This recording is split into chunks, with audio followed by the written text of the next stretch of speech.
Welcome to Car Shopping Questions and Answers. If you're car shopping right now, or you will be in the next 6 months, I want you to type me in the comments. If you are car shopping right now, or you will be in the next 6 months, type me in the comments. I'm here to talk to the people who are locked in, who care about their money for the next 30, 45 minutes about buying and leasing cars below market value. There's only three prices you can pay with any car. Market value, that's the price everyone pays. Negotiators pay market value. Above market value is people who just don't know how to negotiate at all, have no strategy. They're going to pay above market value. And then below market value. Below market value is reserved for the people with strategies, not negotiators. The reason we get below market deals is because we employ online strategies that are very easy to use, where we put dealers and banks against each other while we sit and relax at home. So start typing your questions. I do these live streams a couple days throughout the week to make sure you have all the answers you need to be able to buy, lease, and sell cars for the maximum money. And that's all we do here. So everything we'll be talking about is out of my new book. It's called It's called Cars from Home: 7 Steps to Saving Time, Money, and Avoiding Dealerships. It's 5-star rated, and you can get your copy for the next 30 minutes as part of my welcome offer for 75% off. It's normally $97, but if you get to my TikTok bio or my Instagram bio before 30 minutes is up, you got yours for $24. It'll be in your inbox in 2 or 3 minutes. I also have a comment on YouTube or in the Facebook comments for you to activate your 75% off. That's everything we'll be talking about today. Let's go with the first question, Dolan. Let's get the show on the road. And let's get to some unlearning and relearning. Philly Speed, the last car I bought, the dealership wanted me to use their financing instead of my pre-approval. So we always let the dealership see if they can beat the financing we have, but we also come in prepared. And now you got to be careful now, because banks are now scamming. Banks are locking people in with hard credit pull pre-approvals. So they know that the people are hip to pre-approvals. And so I want you to pay very close attention to any company, dealership included, that tries to lock you in, because that's the exact opposite of what we do. We do not let banks and dealerships lock us in, because that prevents us from shopping their competition. And the way that you save the big money, not the hundreds, if you want to save the thousands, the 3,000s, the 5,000s, the 10,000s, and more, is you're putting dealers and banks against each other. That is the name of the game, and that allows you to save more money than you've ever saved without being you could be the world's worst negotiator. You could be a horrible negotiator, and putting dealers and banks against each other is going to be how you save more money than the best negotiator in the world. So we don't do pre-approvals unless they're soft credit pull. If they're soft credit pull, we'll use the pre-approval to budget, because the only purpose of a pre-approval is to budget. Who's a homeowner? Type me if you're a homeowner. You know you got a pre-approval, or you got pre-approved for your mortgage to budget. They told you, based on your credit, based on your income, you could afford this much house, 300,000, 400,000, 600,000. They told you this is what your interest rate would be. This is what your monthly mortgage payment would be with taxes and insurance. So the only purpose for pre-approvals is budgeting. So now, when you don't, the reason why I hate bad pre-approvals, in my book I call them restricted pre-approvals, is because, one, they're going to activate the rate shopping window. Thanks, Dawn. The rate shopping window is a period of time that the credit bureaus give you to let multiple banks and lenders access your credit with a hard pull to compete. So within a 14-day period, you can have 20 banks access your credit, give you their best rate, so that you know you got the best rate because you created competition. Now, once you activate the first hard pull, the clock starts ticking. The clock starts ticking. And when you start, even see, You think this is your bank. It's not your bank. You don't own it. We don't own these banks. These are for-profit companies. Just like somebody said to me the other day at the gym, hey, I went to my car dealer and they told me this. I said, you own a car dealership? He said, oh, no, I meant the dealership that sold me the car. Okay, use those words wisely because it's not your dealership and it's not your bank. These people would not even want to know you if you weren't giving them money. So now that you actually know the truth and you're aware of what that is, let's start putting these people against each other so you can find out that these people aren't truly your friend. So the way we do it, I have a strategy I call the bank bidding war. This is what the credit bureaus allow. Again, you can Google Experian rate shopping, and you'll see an entire blog post that Experian put together saying how they allow you to rate shop with the hard pull, and at the end of the window, as long as you have multiple lenders within that period of time, not multiple dealers, not dealers running your credit, lenders, independent lenders, banks, credit unions, you're fine. At the end of the window, it's going to weigh on your credit like one hard inquiry. So if one hard inquiry would have lowered your credit score 10 points, 20 hard inquiries are going to lower your credit score the same 10 points because they see you're shopping for your rate. You don't get penalized for being diligent. You get rewarded because they know if you're shopping for your rate, you care about the $2,000 and $3,000 and $5,000 in your loan that you could save by getting the best interest rate. So we do this after we find our car, Philly Speed, because once we find our car, first of all, let me say this one thing. We separate who we buy our car from who we get our loan from. These two different people, because whoever wins the bid gets our loan. Whoever wins the bid gets to sell us a car. It's not the same person. It's not the same companies. What's up, Sheila? Good to see you, Sheila. So this is so once we find the dealer who's going to sell us the car, they win the bid, used car, new car. We now lock that car up with a deposit. Now we come home, we do all our rate shopping online, banks, credit unions, online lenders. I have resources in my book where you have online credit unions. Let all these people compete. Then we call the dealer and we see if they can beat it. This is how we guarantee that we're not paying 7.2% interest when we could have been paying 5.9% interest. We're not paying 6.9 when we could have been paying 5.19. That's big money. And I know you haven't been taught that. You've been taught, oh, let me just focus on this, my monthly payment. That's one of the worst things you could do is being a payment shopper. Being a payment shopper, hey, give me the $400 a month for this car. We got a deal. That is one of the, and in fact, that's the first video I made on TikTok that really introduced me to the world. Is the worst thing you could do in a car dealership. Just say, get me to this payment, we got a deal. Payments they can manipulate. $400 a month on a loan is 5 years, $20,000 on a regular loan. There could be $30,000 on a lease, $35,000 depending on the car.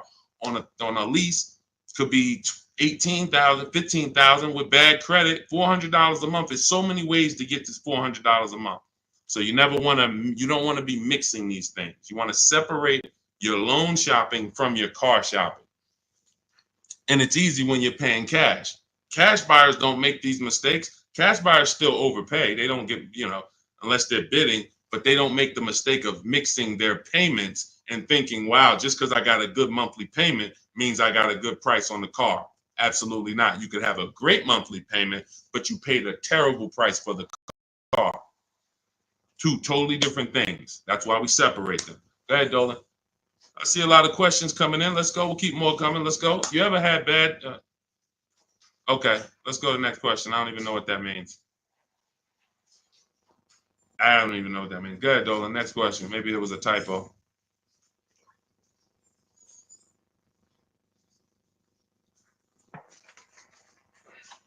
Can you please let us know if there's any limits for gap insurance if I'm upside down? It depends on on the coverage. You need to find out the coverage. There are gap insurance policies that I've heard of that didn't cover the entire shortfall. So, for example, if your vehicle is worth $25,000, but you owe $30,000, you're upside down.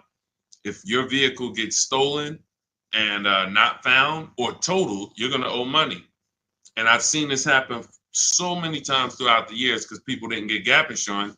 They'll literally total their car. And then so now you got a horrible life event that happened. You got into a car accident, and then you get a bill. You get a bill, and people are like, wow, where did I get this bill from? And it's like, your car was only worth 25, but your loan was 30. So if you're driving around in a car that does not have, that's not worth what you owe, but you don't have gap insurance, you're exposed. Something happens to that car, not only are you going to lose the car, you got a bill coming to you. So what I always say is, you got to know when you're upside down. You got to know when to get gap insurance. And you also have to know you don't have to buy it from the dealership. You can call your insurance company, see if they sell it. You can Google insurance companies that sell gap. Usually you can find it for a cheaper price than what the dealership is going to charge. But some of the worst, it's insult to injury. It's not many things like losing your car and then getting a bill on top of that. That's almost as bad as like having a car that's breaking down and then you got to fix something on it, but you still have a car payment. So the car doesn't drive, transmission's out, but you still got to make a payment every month. It's like, those are two of the toughest things. So know when you need gap insurance. Don't skip that. That's not a smart decision at all. But then check the coverage too, because he's asking about coverage. Check how much coverage. Do you have $15,000 of coverage? When you get your gap insurance policy, ask how much is covered if, God forbid, the vehicle is totaled. Go ahead, Dolan. All right. Hey, what's up, MT? I'm in the market to lease my first Mercedes. I'm looking for an S580E. Make sure you get multiple offers. So let me give you an example of somebody who shops for a luxury car, gets multiple offers, and this was an electric BMW. Where's Teddy's deal? Teddy got a $73,000 BMW i4 M50. He got it for, he said he got 10 offers. Now, we use a process in my book, it's called the 25 to 5. When you're getting a new car or a lease, you're reaching out to new car dealerships. And the reason why the strategy is called the 25 to 5, because we're going to get 25, we're going to connect with 25 dealers online. Takes us 20 minutes.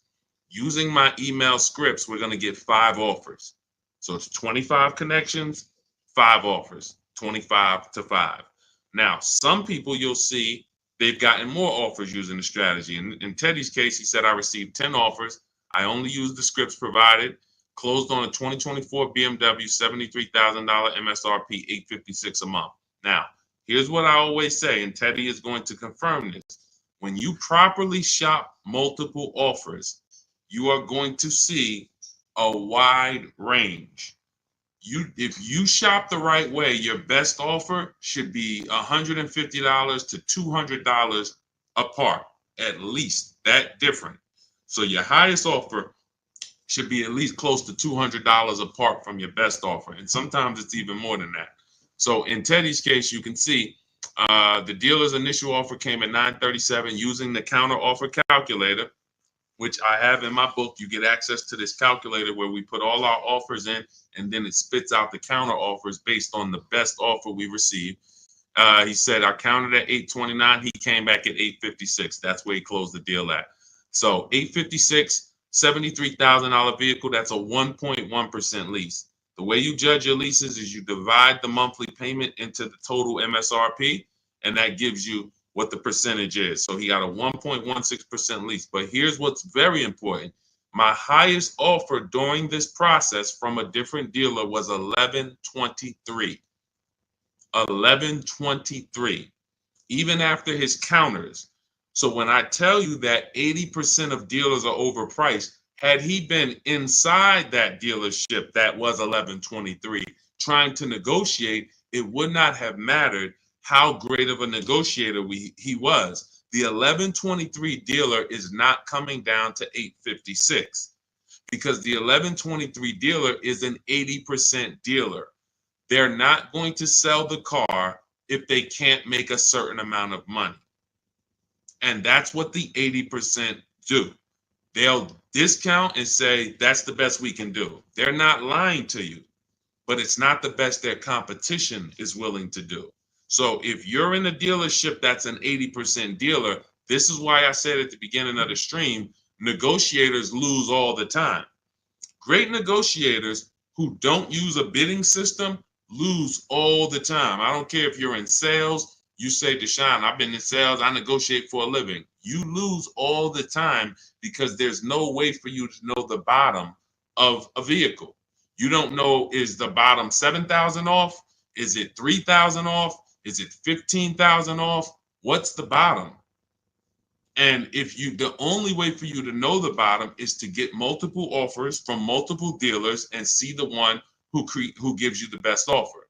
That's what confirms what the bottom is. So this is what you do. If you're talking about leasing an S580, this is what you do. You get multiple offers.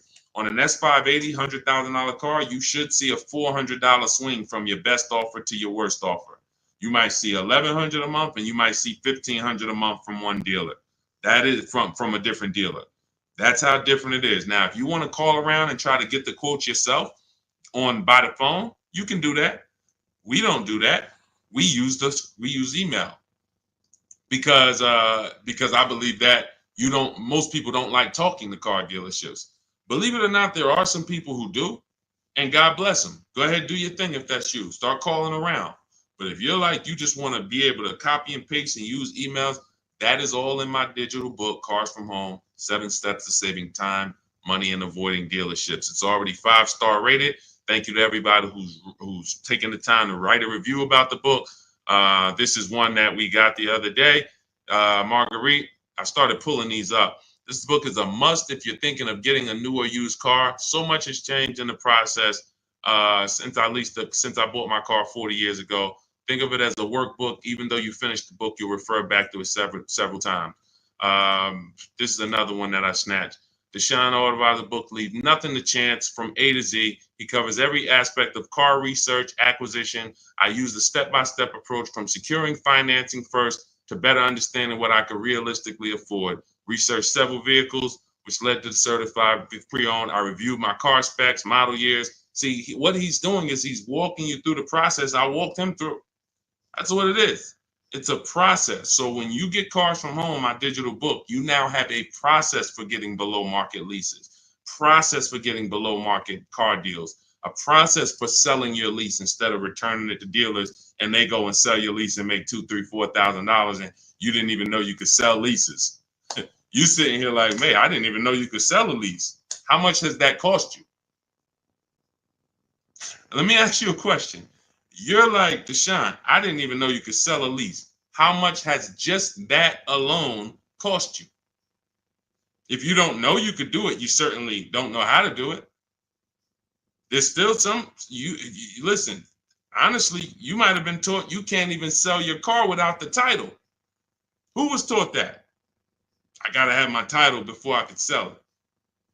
And I know this is true because when I was at the Mercedes dealer, people would walk in and the guy would be like, Deshone, is that the new one? I said, yeah, that's the new, the 20, whatever. I said, all right, as soon as I make my last payment, coming back to see you for that. I know. Most of the people are not going to admit it, but they didn't know. They don't know this stuff. So the reason why we have to get, I'm talking to you who are honest, who are willing to be honest and willing to take the bad news, because that's how we change. You cannot, if you won't admit that you didn't even know how to sell a lease, then how are you going to get to the point where you can sell leases and make $2,000, $3,000, $4,000? See, I always meet people with bad news because I care about your car deal.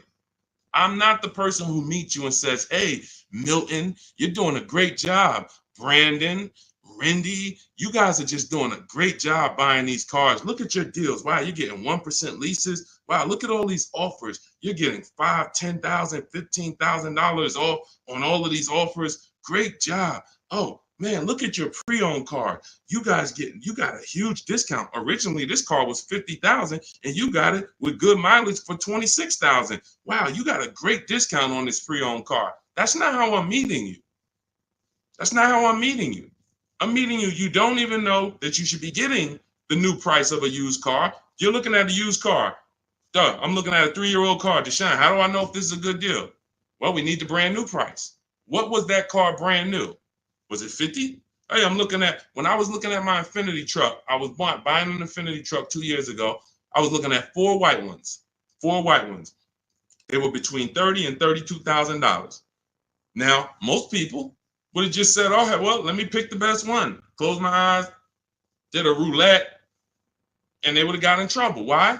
Because I know, which is what I teach you in my book and what I teach in these streams, you have to get the new price. So now I get the new price and I find out one of the vehicles brand new was 46, one was 48, one was 52, and one was 54. Brand new. So all of those cars, when they were 30 to 32, they look similar. Oh, they look so close in price. But once I understand that, oh, this one's 46. That one has $8,000 more equipment in it. The price became far. It became clear what value was the best. Somebody would have picked the $46,000 car and said, oh, well, that one they were asking the lowest price. Meanwhile, for $1,500 more, you could have got $8,000 more equipment. This is value. So these are the things when I meet you, this is how I come. Deshone, I know I made a lot of mistakes. I'm willing to hear the bad news so I can get to the good news, so I can stop making these mistakes. That's all we're here for. And if you could take that, then we're going to be fine. You're going to be just fine. I can help anyone get below market deals who's willing to unlearn. That's it. If you're willing to unlearn, you're good all day. Okay, so that's what you do, MT. Get bids, multiple bids. You need to get at least 5 bids for that Mercedes before you make a decision. Once you get the 5 bids, you'll have a clear winner. That's who you do business with. Go ahead, Dolan. And matter of fact, let me show this Mercedes discount too. Just so you know, MT, we just had somebody who got a Mercedes. And just so you know how much money is in there, you got to zoom in on this. But this was a $79,000 Mercedes electric one, just like the one you're talking about getting, except this is an EQE. And Milligan got $27,000 off. That's 20. Let me put that back on the screen. If you're on Instagram, if you're on YouTube, you can see this. $27,000 off. So I don't want you going in there thinking that, hey, if I could get $5,000 off, that sounds like a deal to me. Well, unless you get multiple offers, or you could leave a lot of money on the table, you'll end up overpaying by like $15,000, $20,000 and never know it. Go ahead, Dolan, shoot that next one up. All right, welcome to the new people who just jumped on. This is Car Shopping Questions and Answers. We're doing rapid fire Q&A. Any car question, throw it up, type it up. Dolan will pull it into the screen. And shout out to the people who have liked the broadcast. Hit that like button. It means a lot. You make sure you run once you do that, you let the algorithm know we're talking big money over here. All right, ID Corals. What's the most discount seeing on a RAV4 Premium? You're feeling for the bottom. That's a losing strategy. So when I look at a vehicle like Tiffany's vehicle, Tiffany, look, she gets a Mazda 2024 CX-90. Her best offer from all of her bids was $6,530 off. At the time last year, Eddie got a Toyota 2023 hybrid Camry. Those were hot. His best offer at the time was $2,086 under MSRP. That was a time when people were still charging over MSRP for some of these hybrids and some of these Camrys. So you don't know what your offer is going to be. I wish I could tell you that, hey, a Jeep Grand Cherokee, if you get $7,000 off, that's the bottom. A BMW X5, if you get $6,000 off, that's the bottom. No one knows. And frankly, there's never going to be a way to know. The only way that you possibly could know is if you're in our network and you see people who make a deal. I'll give you an example. If I see Ansley picks up his QX, his Infinity QX 60. I see Ansley, let's see. He picks up his Infinity QX 60, $58,000 vehicle. He gets it for $554, no money down. He leased it. $554, no money down on his lease. That's a under 1% lease, if you're not aware of how leases are judged. savvy people all know about the 1% rule. So if your lease payment is 1% or less than the MSRP, you stole a vehicle. So this is a 1% lease, no money down. That's the only way we can judge a 1% lease, not with money down. So when I look at the discount on this, he probably got $7,000-8,000 off that Infiniti. He might have got you can't get that type of payment without getting huge amounts off and huge rebates. But he did not know that he was going to get that type of payment on his Infiniti. He did not know that he was going to get that type of payment. He went in, he shopped the market using our strategies. And just so you know, once you know how to do this, it only takes you 90 minutes to shop the market. When you see these people, look at Ansley's last sentence. Started the process Saturday, accepted a deal Monday. This doesn't take you, I'm not ever going to spend more than 2 hours car shopping to get a deal. Never. 90 minutes tops, I'm going to get a below market deal on anything. So when you look at the process of using a computer, this is what they're made for. See, the problem is you're just not using computers. You're not using the internet. You use the internet for Amazon, don't you? Don't you use the internet to shop competitively from Amazon, to go on websites when you need to buy something big? You're going to the internet. But when you need to buy something like a car, you're going to the dealership, not the internet. When every dealership in America has a website that you could be reaching out to them and making them compete. But no one knows what the below market deal is going to be, Cora. It's just ID corals. There's no way to know. We have people who, you saw Milligan, her below market deal was $27,000. It depends on the vehicle.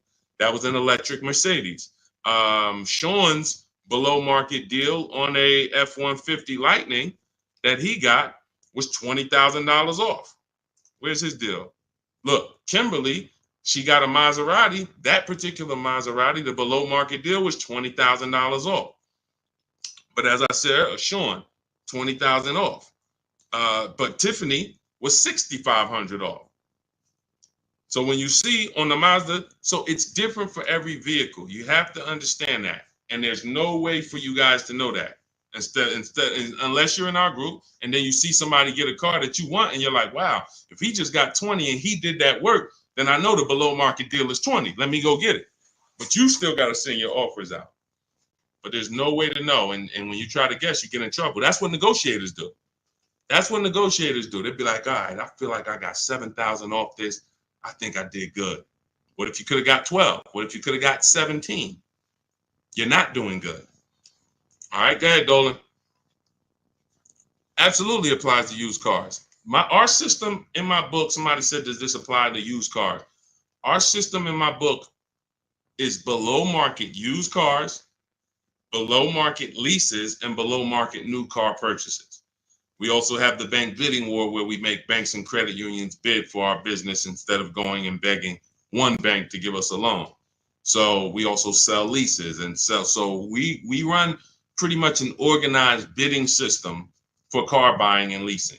That's what we do. In a nutshell, what separates Cars from Home from any other channel? What separates my teachings from anyone else? We have an organized system for making people bid for our business. We send them through a round robin. That's how we have grandmothers who save more money than the best negotiator. It's just that simple. Rosalie. Rosalie's deal is insane. Look at Rosalie. And I wish some of you, I know some of you have these cars. That's the reason I show all of these different cars, because you might have these cars and you didn't get these prices.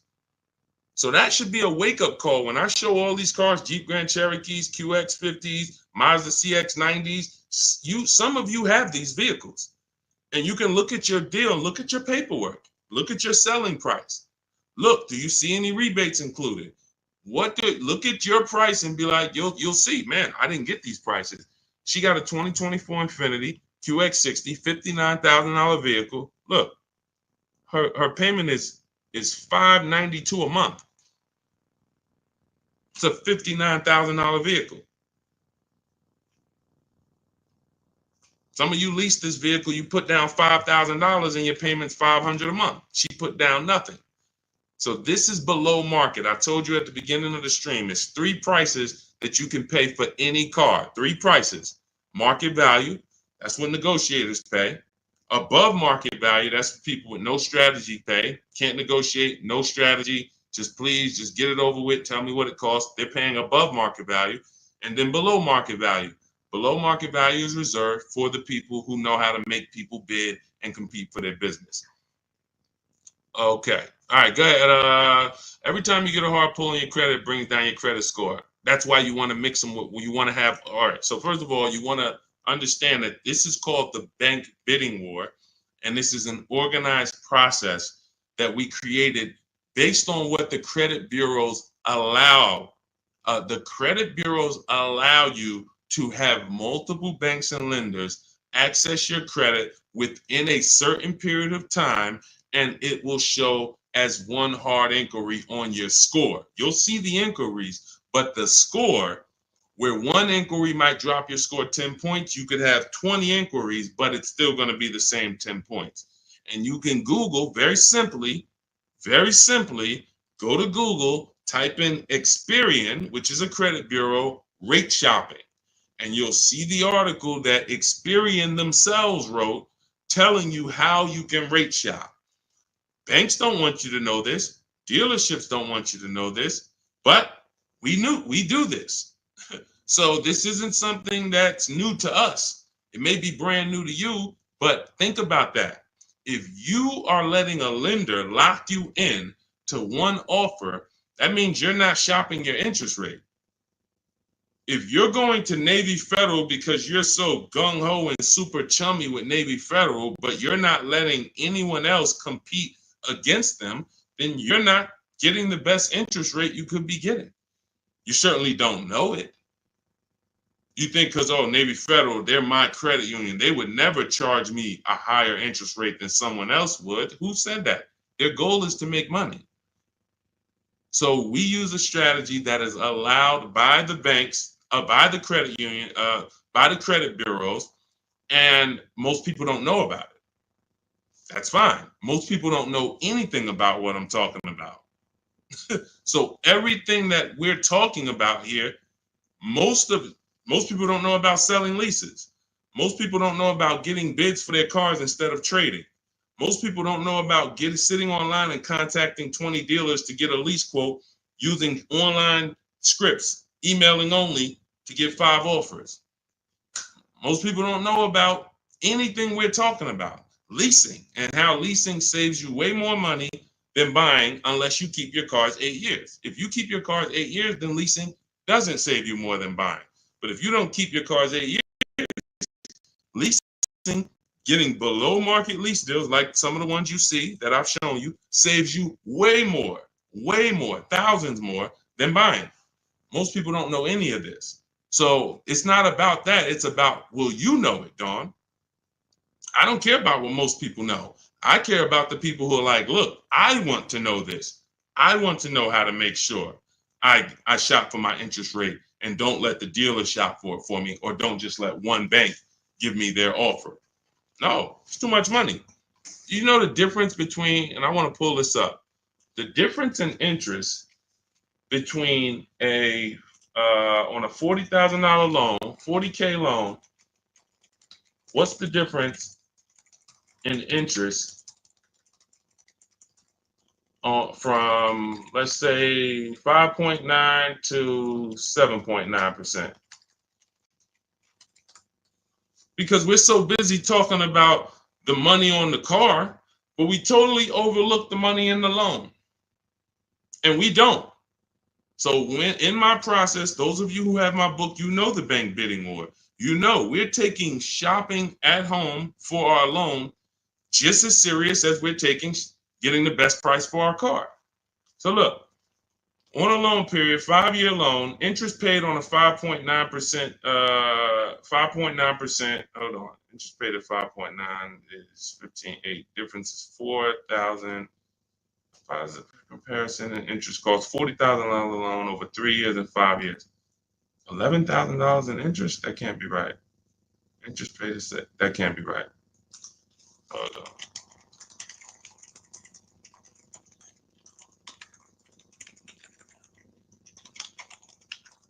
$7.9%. How much interest is paid on a 5-year loan? 7.9%. Could be over $15,000. That's impossible.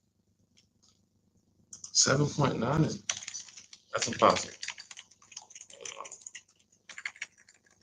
Hold on. Now I gotta figure this out. I know it's a big difference. I know it's thousands different, but on a $40,000 loan, hold on. Wow.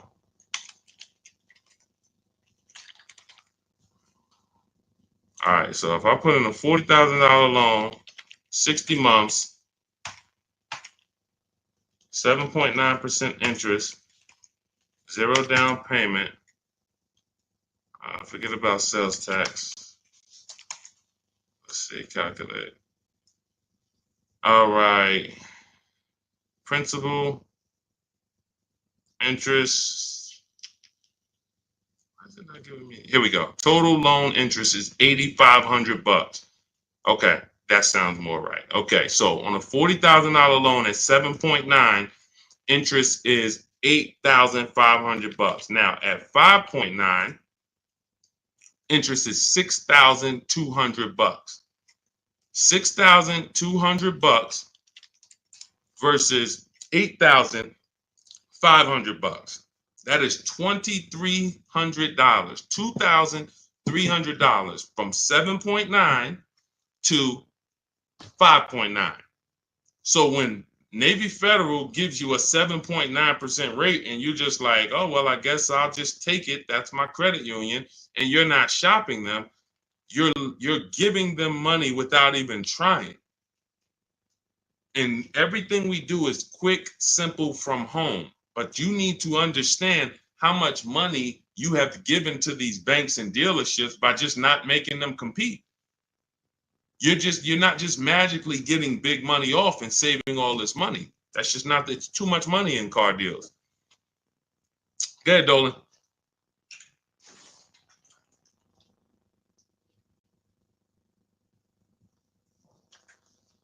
See, I see a lot in a lot of these questions. What I'm seeing is people trying to feel for the bottom.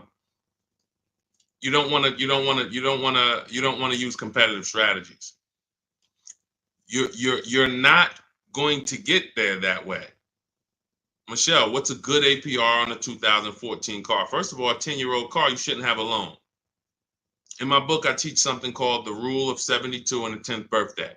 72 months is the longest loan you want to take on a car.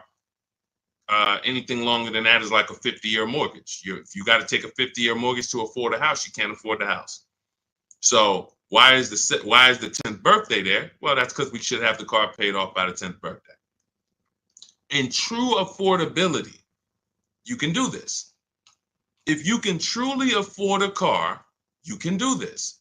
You can get a car on a 6-year loan that has a payment that you can pay off by the time the car turns 10. You know who can do this? People who are buying cars they can't afford. People who want to get the Dodge Hellcat or the Dodge Demon and they can't afford the $70,000. So they're going to get one that's a 2017 with 90,000 miles on it, and they're going to pay 15 for it, 15,000. But the car is crap. Car's crap, 18,000, 20,000, but it's crap. Cars hasn't been taken care of, and they're going to take out a 6-year loan on it. So they're going to take out a 6-year loan on a car that is already old with high mileage. I've seen this. I call this the repo recipe. Some of you may have seen the video that I made on the repo recipe.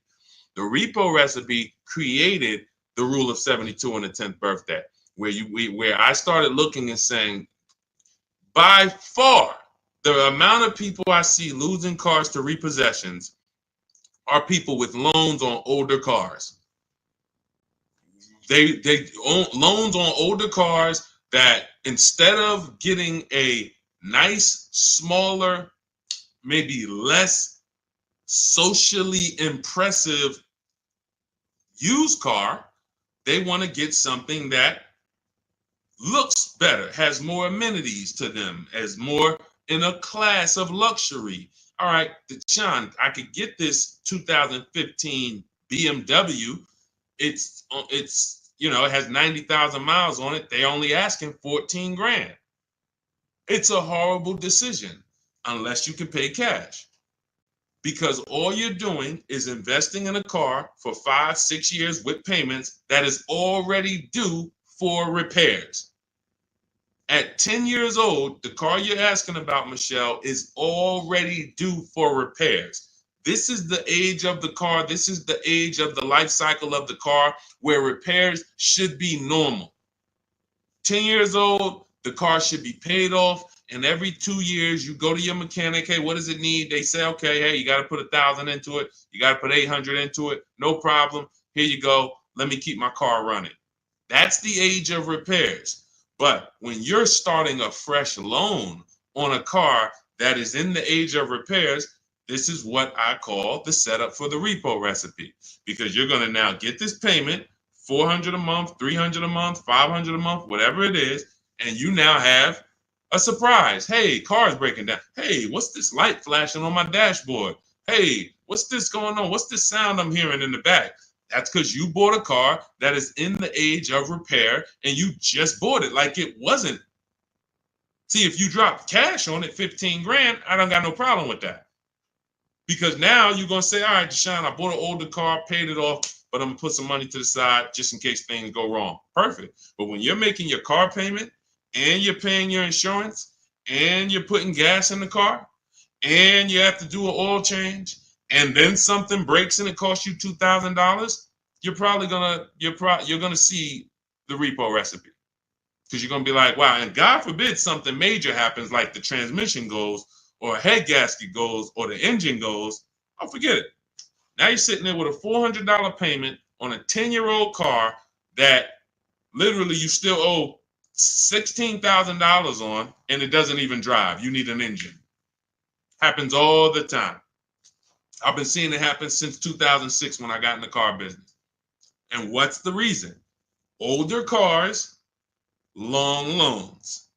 Let's get these older cars, instead of being frugal and saying, all right, I could afford $300 a month. Let me go get an inexpensive, smaller used car that I can get something that's 5 or 6 years old, where it'll take care of me. It's not going to have all the bells and whistles because I don't have the budget for that, but it is going to be dependable. It is going to get me from point A to point B. It will allow me, it won't surprise me. I'm not going to come out one day to go to work and the car is broken down on me. Now I'm calling out of work and I got to call a tow truck and all of this stuff you're going to have with this 2014. So these are the things that I speak to my family about, to my friends when I was in the car business. These are the things that I would speak to people about, Michelle. A loan on a 2014 is a horrible idea. I can't even tell you what a good APR would be, but if you had said what's a good APR on a 2020, I can tell you we need to bid that out. We don't know what a good APR is. Is it 5? Is it 4.9? Do they have a special interest rate, 1.9? What's the best we're going to get? We're going to put it through a bank bidding war process, and we'll see. That's it. But a 2014, that's just too old of a car to have a loan on. Go ahead, Dolan. Everything I'm teaching is inside my new digital book. If you want the entire blueprint of everything that people like Pierre have used, people like Zafrina have used to get these below market deals, Teddy, people like Jared, look, Greg, some of you know Greg, he got his EV6 Kia, $56,000 vehicle, $527 a month. Everything that these guys have used and girls have used to get these below market deals is in my new digital book. And you can have it for 75% off. That's my welcome offer, but it's only for 30 minutes. After 30 minutes, it goes back up to $97. So if you want yours for $24, head to my TikTok bio now or my Instagram bio, click the website link there, and then click the button that says 75% off new book. Get there before the timer so you can get your $24 book instead of a $97 book, even though it's worth it at $97. And if you're on YouTube, I have a comment for you, a link for you in the chat, and then I have a link for you guys on Facebook. But that's for those who want the blueprint. It'll be there. And make sure when you get your book, you screenshot the thank you page, because it has my support team's email on there, just in case you type your email wrong. Want to make sure you can reach out to support to get your book. Go ahead, Dolan. Does your book go into detail about cash purchases? Cash is simple. It's just simple. You're using one step of the bidding process. If you don't have a car to replace, then you're using one step. If you have a car to replace, then you still be doing the equity assessment to sell your old car. You just wouldn't need the bank bidding war because you're not financing. But for sure, if you use you'd be using the same process that Milligan used. Milligan used to save $27,000 off her car. Pierre, he got his pre-owned Mazda. He got 20% off certified pre-owned CX5. Used the perfect budget calculator. Spotted this best deal of similar listings, and then he knows how to get the original price to make sure that he got the biggest discount from the new version. Somebody like Vincent. Vincent gets a Lincoln. He wanted to get what I like about Vincent is he got more discount than he went in to get. I can't even see all of these people. Here we go. Vincent, he said, I bought a 3-year-old Lincoln Corsair, under 45,000 miles. He targeted to get 30 to 35% off original MSRP using the multiple marketplace strategy in my book. He got a 43% off MSRP, original MSRP. See, that original MSRP, that's different language. That's language that you should be using when you buy a pre-owned car. There's no pre-owned car that you should be buying from this day forward, and the original MSRP is not in your language. It just makes no sense. How do you know what the price is if the price you're paying is good or not? What are you basing it off of? Market value? What the other ones are listed at all? That doesn't matter. What matters is how much was that car originally? 60,000? Okay, now they're offering it for 30. It's 50% off. How much was this car originally? 52? Now they're offering it for 30. Okay, what's the better discount? That's what matters with a used car when it comes to getting the best price. Now, that has nothing to do with getting a quality car. We have different steps we take to get a quality car. You have to check the Carfax. You have to look at the title. We don't want salvage title. We don't want frame damage. We don't want rebuilt titles. We don't want rentals. So you're checking the title. We're looking at accident history. We're looking at service records. We're checking to make sure that there's no bad data on that vehicle. It doesn't have electric problems, doesn't have software problems. We do all of this in literally 15 minutes. That's our steps for making sure we don't get a bad used car. But when it comes to pricing, you must know the original MSRP, or you can't. Nothing else matters when it comes to used car pricing. So that's all in my new book. Grab your copy. You'll have the entire blueprint for how we do this. Go ahead, Dolan.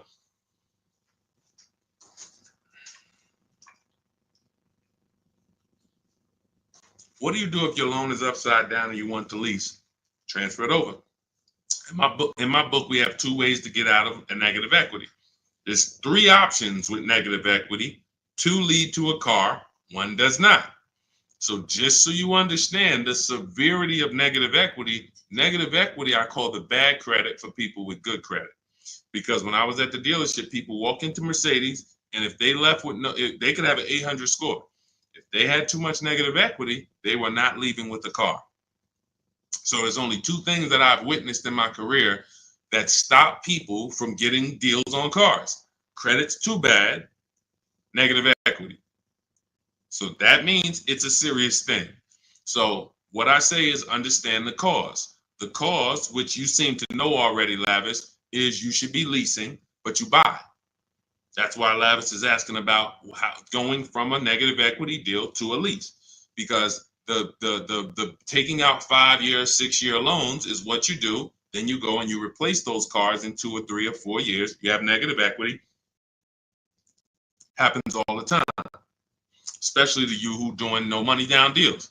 And to those of you who are putting down like 5, 10 grand, you don't have any negative equity, but you're losing that money. You're not getting that money back. You put down 5 grand, 10 grand on a car, then you come to trade it in 5 years, and you come to trade it in 3 years. You're not getting that 5, 10 grand back. You don't because it's just the car depreciates too much. So you're just throwing money at these cars that is not coming back to you. When you are going for a lease now, we have 2 ways that you're going to transfer to a lease from a negative equity deal. We're going to do our equity assessment. You're going to go to CarMax, go on these websites, CarMax, Driveway, Carvana, KBB, Instant Cash Offer, Car Gurus, and AutoNation. Sell my car. 6 offers. So they're going to give you 6 offers on your current car. Now, that is going to be the smallest amount of negative equity that you're going to have, because that's the best offers you're going to get. These are companies that fight every day to buy cars. That's what they do. So they're not lowballing. They're not saying, hey, we'll throw out one number here and then we'll negotiate. Hey, Charlene, good to see you. Good to see you, Michael Singleton.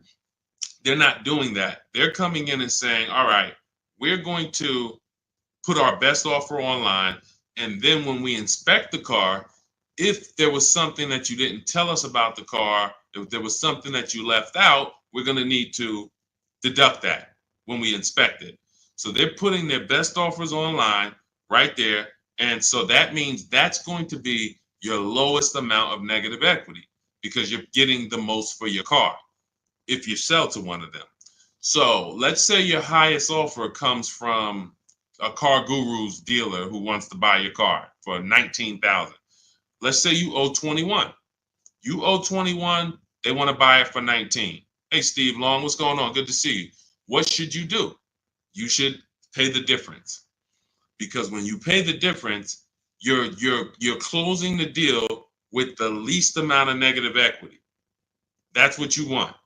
You're closing the deal with the least amount of negative equity. And so when you go buy your car, your next car, or lease your next car, rather, in your case, negative equity has nothing to do with the deal. So that's what you would prefer to do. Pay the difference and then go out and get bids for your lease and then do a clean deal. But now let's say, they offer you 19 and you owe 29. So you are now $10,000 upside down. You can't pay the difference. I don't have 10 grand to pay the difference. Okay.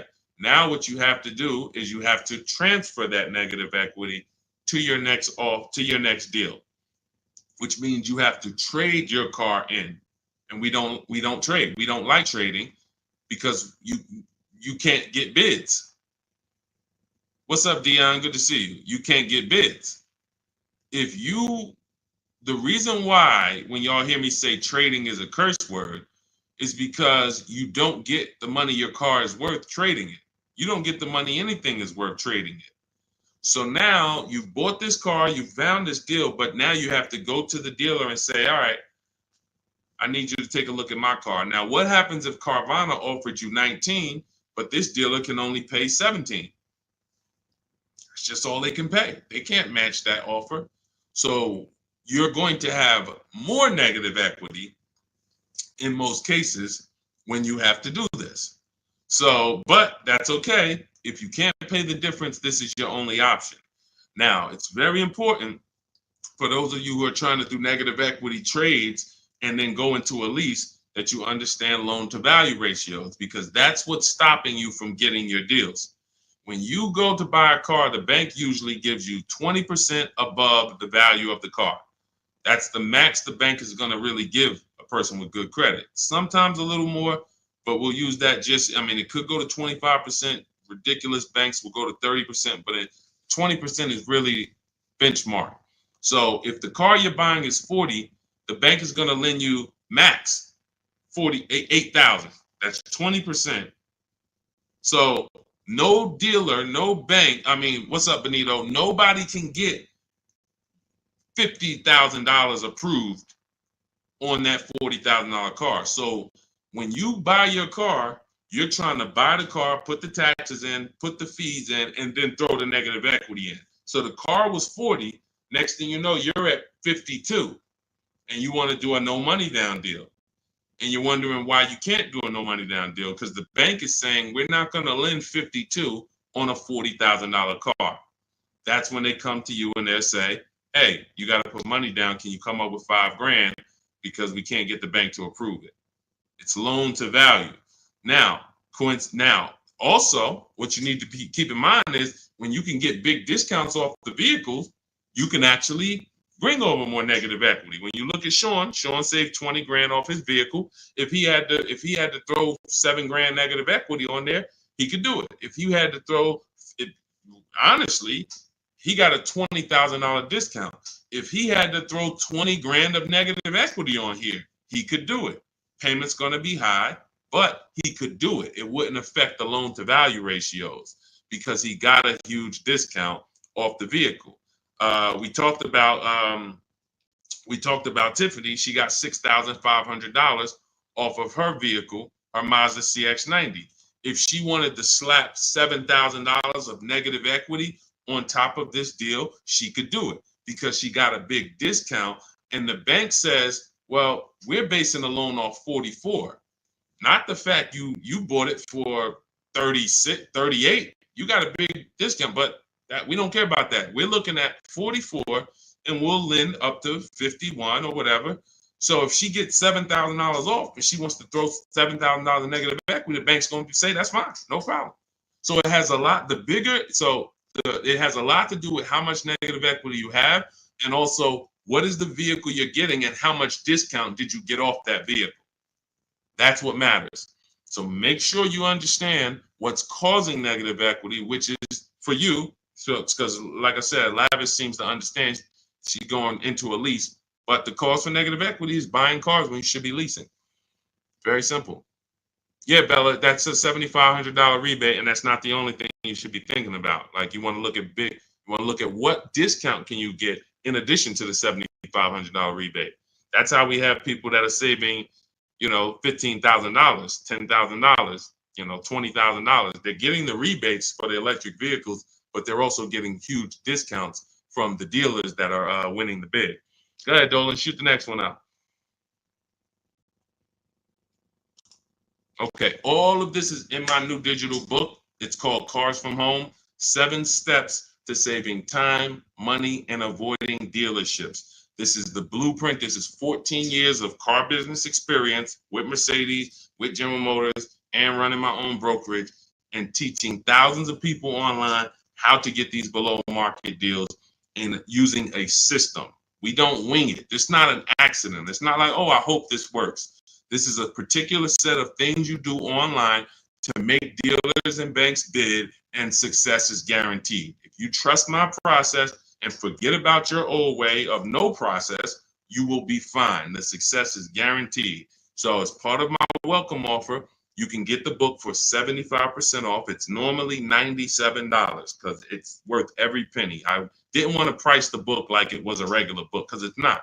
So it's normally $97, but for 30 minutes, you can get your copy for 75% off as long as you get to my TikTok bio, click the picture of me before 30 minutes is up. The welcome offer is only 30 minutes, then the price goes back up to $97. So you can go to my TikTok bio, go to my Instagram bio, click the website. You can go to the comment section on YouTube or the comment section on Facebook. Click the link and get your 75% off. But make sure when you get your book, you screenshot the thank you page, because it has the link right there to open the book.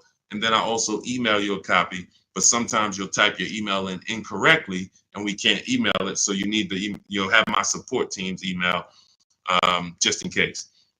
Is Capital One a good option to finance a car? We get bids. We spent a lot of time. You must have just jumped on, Jen. We get bids. There is no bank that is giving you the lowest rate. If a bank always gave you the lowest rate, they would be out of business. So when we consider what lenders, why do you think there's people in the money business? There are people in the money business. They don't care if you buy a car. I see you, Genome Hamilton. We'll get to you. Get that question from Genome on Facebook, Dolan, next. So why do you think there's people who are in the loan business? They don't sell cars. Banks don't sell cars, they sell money. So when you just see the overpaying, I told you guys, it's 3 prices you can pay for anything you get: market value, above market value, below market value. That means you can get a market value loan. That's the average. You can get an above market value loan, which is above average, 2-3 points higher than what you could have got just because you were lazy. Now you're paying not 8.2%, but you should have been paying 5.7%. But you just didn't bother. You just said, okay, I guess this is it. But below market deals come from competitive offers called bids. So when you are when Capital One should be a bank that you get a bid from, Navy Federal, Bank of America, Community Credit Union, Lightstream, everyone and anyone should be in the bank bidding war, because the more the better. So when you get my book, you get the bank bidding war blueprint. For those, every time you're going to finance a car, you would use that process to make banks and credit unions bid for your business, so that you guarantee you got the lowest rate. You don't drive off hoping you got the lowest rate when you didn't even make anyone shop. How would you have the lowest rate? There was no competition. We cannot get money off when there's no competition. The big money, the thousands of dollars off that you're seeing, is reserved for competition. This is reserved for people who make people compete for their business. That's what the big money is reserved for. Look, 4 days of leasing like a boss. Started with a Kia Telluride EX. That was my first choice. 15,000 mile a year lease, range from 642 to 753. Moved to Honda Pilot EX. All-wheel drive is choice B. Got quotes between 616 and 719 after contacting every dealer in North Carolina. We do this totally online, so Melissa's talking about the entire online process. The dealer I ended up leasing from originally quoted me 719, came down to 616 in 3 days, 0 at signing, 0.13% lease. This is what it's about. Competition. She knows she got the best price. You can't go to her and be like, Melissa, you think you could have did a little better? She's going to be like, look at all the offers I got. Do you think I could have did better? You're going to look and say, no way. See, competition is what gives you the peace of mind. Every time you buy a car, why don't you have peace of mind? Why are you driving away hoping? Driving away, oh man, you think we did all right? Should we have gotten tried to get more for the trade in? Shoot, we ended up putting 3,000 down. We only wanted to put 1,500 down. This is how you're leaving the dealership. Why? Because you're not making people compete. So when you're not making people compete, you're begging for discounts. And you have no leverage to be able to compare to even know that you got the best price. You have nothing to compare it to. So when people come on the stream and they're like, hey, Deshone, I'm paying $519 a month for this car. Is that a good deal? You have nothing to compare it to. Hey, I got a 2019 Mazda 3 for $17,000. Is that a good deal? You have nothing to compare it to. But if you had seen 7 Mazda 3s and then the one you got, it was originally, $31,000, but you paid, $17,000 for it. You know this. And this stuff is simple. This isn't building rocket ships. But this is reserved for the people who care about their finances. Everyone doesn't invest. Everyone doesn't save. Everyone doesn't, take financial literacy seriously in any way. But there are opportunities that flash past all of us where we can absolutely benefit from learning things that other people don't know. If you learn how to invest in stocks better than other people, you're going to do better than other people. If you learn how to get cars less than other people, you're going to get less than other people. This is not by accident. But you got to focus. This is your second most expensive purchase. So this is only for the people who are focused. This is for you. The blueprint, everything, my book, anything I do, the streams. The streams aren't for distracted people.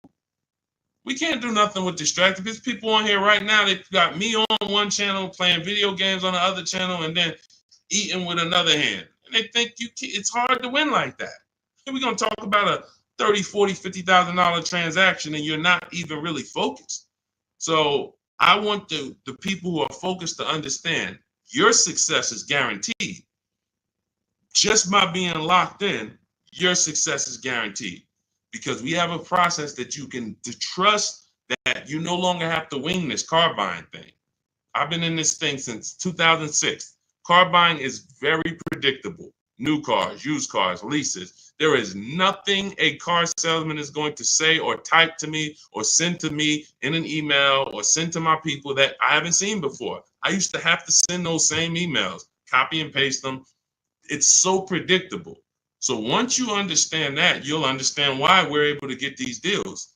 All we're doing is putting people against each other. Simplest terms. Simplest terms. But we do have some advanced stuff when it comes to leasing versus buying. Obviously, this is more advanced teaching that people don't understand. But getting the money off, it's competition. Competition.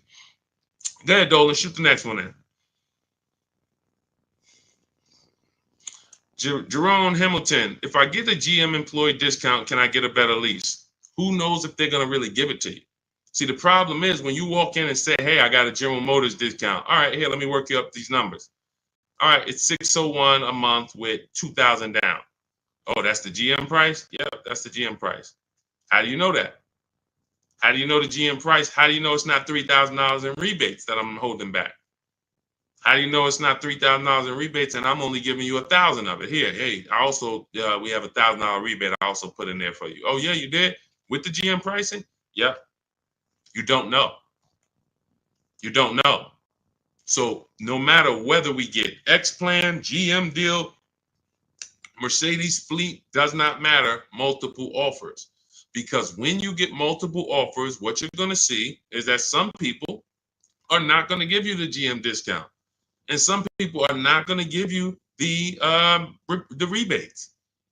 They're just not going to do it. It's in their DNA. An 80% dealer is going to try to make everything they can make. I'm not giving this guy the $2,000 rebate. Wow, come on, I'll sell his car to somebody else. So now you're going to deal with an 80% dealer and hope you can get a deal. No. Once you see the 20% that says, here's your GM discount, and here's a $3,000 rebate, and here's the price. And then you compare it to the others, you're going to see, oh, those guys were trying to get over on me. Of course, that's what they do. That's what they do. 100%. Go ahead, Dolan. We always get bids. Doesn't matter. You can't trust anybody to give you a price and give you all the rebates and give you the hidden money like they're your friend. That's just not going to happen. If they rather make the $5,000 themselves, why am I volunteering money that you're not even asking for? You came in and you asked for a GM discount. I'm giving that to you, maybe. But you didn't ask me about these rebates. You didn't ask me about, I don't need to volunteer this. This is how they look at it. So many times you get in there, you go, oh, give me the invoice price. Can you give me the invoice price? We got a deal. Man, if half these people that I've shown you on this stream had accepted invoice price, they'd be looking at these prices that they paid and saying, why the heck did I pay that price? Invoice price means nothing. What if you got a $7,000 rebate, $15,000 rebate on some of these vehicles? What if you got a $4,000 rebate? Invoice price has nothing to do with rebates. So now, all right, I'll take off $2,500 to get you the invoice, but what about, that's it? You happy with that? Yeah, that's all I want. My father told me get the invoice price and I got a good deal. All right, your father was sadly misinformed. Unfortunately, thank you. I'm gonna take a vacation on this commission that we just made $7,000 on you. My cut is probably $1,200. I got a nice pay. Thank you. Thanks to your dad too. It's a good guy. Good guy. Keep following his advice. This is how it goes. Unfortunately, these people are not your friends. And as a former car salesman, I keep it straight. I keep it straight because unfortunately, most people on here, you just I'm going to my car dealer. These people are not your friends. You invite Charlie over to barbecues. Charlie is my friend. He's been selling me cars for 20 years. Sold my dad cars. Once you start making him compete, next time you buy a car, lease a car, say, hey, Charlie, look, I'm going to get a number from you, but I'm also going to get numbers from a couple other dealers. Hey, what you mean? Watch Charlie get mad. Watch Charlie get mad. What you mean? What, you don't trust me? I've been doing business with you for 20, 30 years. Yeah, but I want you to actually, I just want to, this guy Deshone told me I need to shop around, always make sure, because it's a lot of money I could be leaving on the table. Oh, man, come on, man. See, that's a person that never wanted to compete.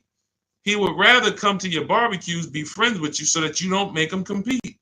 Because the minute you start making dealers compete, you're going to see how much money you've been losing. That's the only way. It's the only way. You start making these dealers compete, you're going to see, dang, I've been overpaying. Some people right now getting phone calls right now. Hey, come on in. We're going to upgrade your lease. Good news. We're going to keep your payment around the same price. Who's getting these phone calls? Who's getting these phone calls?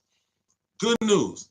I can get you out of your lease right now and get you into a new lease about the same payment. Who's getting those phone calls?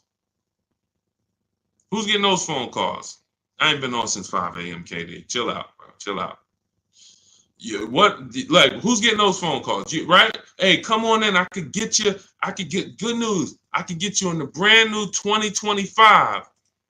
You don't even have to you don't even have to put no money down. Come on in, right? All of that, right? Everybody's getting those calls.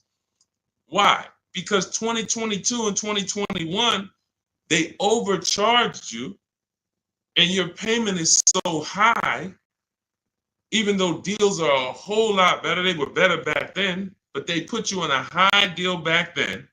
Now what they're trying to do is keep you in that high deal, hoping you're used to it. And they want you to think that's normal. They want you to think, hey, Mr. Hayes, yes, you've been paying $750 a month since 2022. Good news. The market is all bad. The market's bad, right? Oh, yeah, I'm hearing that. Thank you. Thank you. I'm glad you're aware. Now, see, you say stuff, you don't even realize you say stuff that helps them make more money. That's why we don't talk in my system. There's no talking. But when you say, a lot of my friends been saying, man, these prices have been high. I don't even know if they ever going to come down. Yes, thank you. You're right. You're so right. We say the same thing in here every day, Mr. Hayes. But the good news is this. I can actually get you in a new vehicle and keep your payment around the same price as your old 2022. Oh, yeah, you can do that? Yeah. Man, well, I really like to come down. Yeah, but listen, things have not, interest rates are high, right? Have you been following interest rates? Yeah, I have been seeing that they're high and they've been high for a minute. Yeah, so that's all affecting the prices we can offer now. But, normally your price will go up by about $120. Normally you go into the 2025, but, I see you bought a car in the past and I was able to pull some strings, work with my manager, and we can get you on a new one, keep your price around the same. Okay, all right. When can I see it? Come on down. When can it come down? That price should be dropping from $750 to like $520 because the market is entirely different. There's been great deals out here since the daggone pandemic. It's been great deals. During the pandemic, we helped Bonita. Bonita got her Telluride. She got it for $600 a month during the pandemic. That's why I always show her deals. $600 a month. People are leasing these for $800 a month, $900 a month during the pandemic. This was 2022 when people were leaving out of the dealerships with axes in their heads. Couldn't believe how high they were paying. She believed $600 a month, her dream vehicle. So these deals have been out here. Look, Greg made this deal. Look, we've been making deals, below market deals. Look at Danielle. $44,000 vehicle, $550 a month, no money down. Charles, Palisade, $48,000 vehicle, $597 a month. Hyundai Palisade, top 5 SUVs in the market the last 3 years. So the people who tell you there's no deals, they don't know how to get them. So yes, when you go into, when you don't have strategy, I told y'all, I've said it, I think 3 times, maybe 4 on this stream. There's only 3 prices you can pay. Market value, that's what all the negotiators are going to pay. They think they did well. All they did is pay the average price of a negotiator. Now you got above market value. That's for the people who can't negotiate. You don't like negotiating. You're not good at it. You just close your eyes and hope that it works out for you. You're paying above market value. And then below market value, which is what you see these people pay because they're not negotiators. They make people bid. And when you make people bid, You don't have to be a negotiator. If someone comes in to fix, you want to get your kitchen redone, and they tell you, okay, it's going to be $50,000. Yeah, hey, is that your best price? All right, yeah, all right, because I'm going to have 3 or 4 other people come in and get a number too. Okay, well, I might be able to get you from like 50 down to like 45. Okay, it's all right. I'm going to have another person come. Another person says, I could do it for 41. Another person says, I could do it for 60. Okay, another person, I could do it for 42. Now you're creating competition, and all of them you tell, hey, I'm getting multiple bids, and they're going to give you their best offer. Doesn't mean they're going to win, but when they know you are getting other prices, they're going to give you their best offer. And that's what I tell you. When people say that's our best offer, Mr. Nunn, that's my best offer, Mr. Henderson, they're not lying to you. That's their best offer. They're not going any lower because they want to make a lot of money. Look, man, I'm making $6,000 on this car. If I can't make it, I'll sell it to someone else. I'll sell it to someone else. I don't need to sell. That's how the 80% of dealers think. You expect the incentive to get a lot better the next few months, especially Ram. What are the incentives now? Unless you can tell me that you shop multiple dealers for Rams and you can show me 5 different offers you've gotten on a Ram, you don't know what the incentives are now. How can we wonder if stuff's going to be better? What are you comparing it to? You went into one dealer, Dodge dealer, hey, how much is this Ram? They told you and you're like, oh, well, that's expensive. 80% dealer. 80% dealer. And again, the only way for you to see how much you've been overpaying is to start using these strategies that we teach for multiple offers. And I know, sometimes it's hard to face that. Sometimes you would rather not see how much you've been losing. And that's understandable. It doesn't make financial sense, but it's an emotional decision that's understandable. I don't want to know, Deshone. I would rather keep shopping the way I've been shopping and save no money or the same money rather than shop the new way and then see that the old way was costing me tens of thousands of dollars. That doesn't make financial sense. But the people when you ask, are the incentives good? You got to know what the incentives are now. That means we run the market. When I was shopping for my mother a couple years ago, I ran all the offers on a Mazda CX-5 for her in October. I didn't like the deals. I didn't like the lease offers. I contacted them again in November, emailed them all again. Hey, what do we look like in November? Didn't like the deals. Emailed them one more time in December. Or one of the dealers actually reached back out to me and said, hey, I got this car coming in. We did the deal in December. That is keeping track of incentives. That's monitoring programs. If I shop the Ram right now, it'll take me no more than 60 minutes to get literally 5 to 7 offers on Ram. Using my system, the 25 to 5 strategy in my book, I go into the book, I literally use my scripts, and in 60 minutes, 90 minutes, I'll have 5, 7 offers on Rams. That's just how it works. So now I'm able to look and see, all right, what type of discounts are they offering? What are the incentives? What are the programs? Do I like them? Do I not? All right, let me check back let me check back next month. Let me see if there's any new incentives. So that's the way it works. That's the way you move the market. We have to be able to monitor what the deals are. But I see, unfortunately, there's a lot of you who you want to try to fill for the bottom. That's just what you've been trained to do. It's a losing strategy. I would love for you, if I was still at the dealership, I'd love for you to come and try to fill for the bottom. Especially if I work for a manufacturer where we got rebates a lot. Come on in, fill for the bottom. $3,000 off is a good discount. When's the last time you got $3,000 off a vehicle? I just think, I think I might be able to get more. Okay, listen, we settle at 5. You don't know I had a $5,000 rebate, so you're just not going to know. So you can sit here and feel for the bottom all you want. It's not going to work. You're still going to leave wondering, hoping it's a losing battle. That's why I'm trying to tell you, stop doing it. Stop doing it. You're asking, okay, what's a good interest rate for this vehicle? You're trying to feel for the bottom instead of sitting at home the way my book teaches you and making people bid and come to you and have all of these people begging for you to do business with them. Oh, how much discount should I be getting off of a Toyota Camry? Feeling for the bottom. Instead of sitting at home, contacting 25 dealers online, using my strategies, using my scripts, and saying, okay, now I got 7 offers on a Toyota. Oh, I see the biggest one is giving me 5,000 off. Okay, that's the market. That's the below market. You cannot feel for the bottom. You can keep doing it. It's just a losing strategy. You're never going to get the discount, the maximum discounts, feeling for the bottom, walking into a dealer. It's just never going to happen.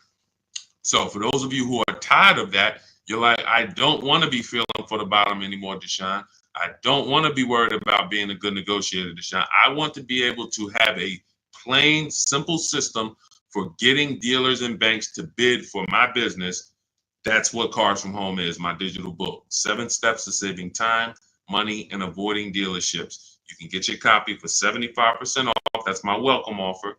In my TikTok bio, click that picture of me, or click my Instagram picture, go to my bio, click the website, and then you'll see a button to activate your 75% off your book. Grab it. It'll be in your inbox. You'll have all the strategies necessary for paying these prices, the same prices you've been seeing me share throughout the stream. Or if you're on YouTube, I have a link for you in the comments. If you're on Facebook, I have a link in the comments for you. Grab your book, use it, and shop empowered. The old days are over. The days of going into dealerships, over. Spending more than 30 minutes in a dealership, over. You'll never do that again. Begging for discounts, over. Not knowing what to say, hoping, oh man, they told me don't tell them I had a trade. All of this garbage that they've been none of this stuff works because you're not employing competition. So all of those days of that's over. Watching social media videos, all right, man, let me try to remember this. All of that is over because we have the blueprint. It's already 5-star rated. You can Google it. Thank you to everybody who's reviewed the book on Goodreads. We appreciate you. We couldn't get to this many reviews and a 5-star rating without you guys taking the time to rate the book and review it. But grab your copy. As long as you get there before the 30 minutes is up, that welcome offer is only good for 30 minutes. After that, the book does go back up to $97, which is still a great price. But $24 is better than $97. So get there before the 30 minutes is up. TikTok bio, Instagram bio, YouTube comments, Facebook comments. Use the book and go win. All right? Unlearn everything you've been taught. That's the key. Leave everything you've been taught at the door. Trust this process. Success is guaranteed. All right? God bless you. I'll see you on the next stream.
Look, so we're explaining how you can take negative equity. If you get a car that you end up getting with a big discount, you can bring the negative equity over. And this Ionic deal, when this person shared it with me that they got a couple days ago, they got a $49,000 vehicle for $325 a month.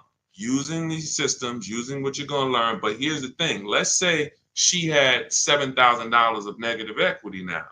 She could literally take that $7,000 into this 2-year lease. That her payment's only going to go up $291. There'll be some tax there, so let's just say it'll go up another $310, and we add that to our first $300. So her payment's $610.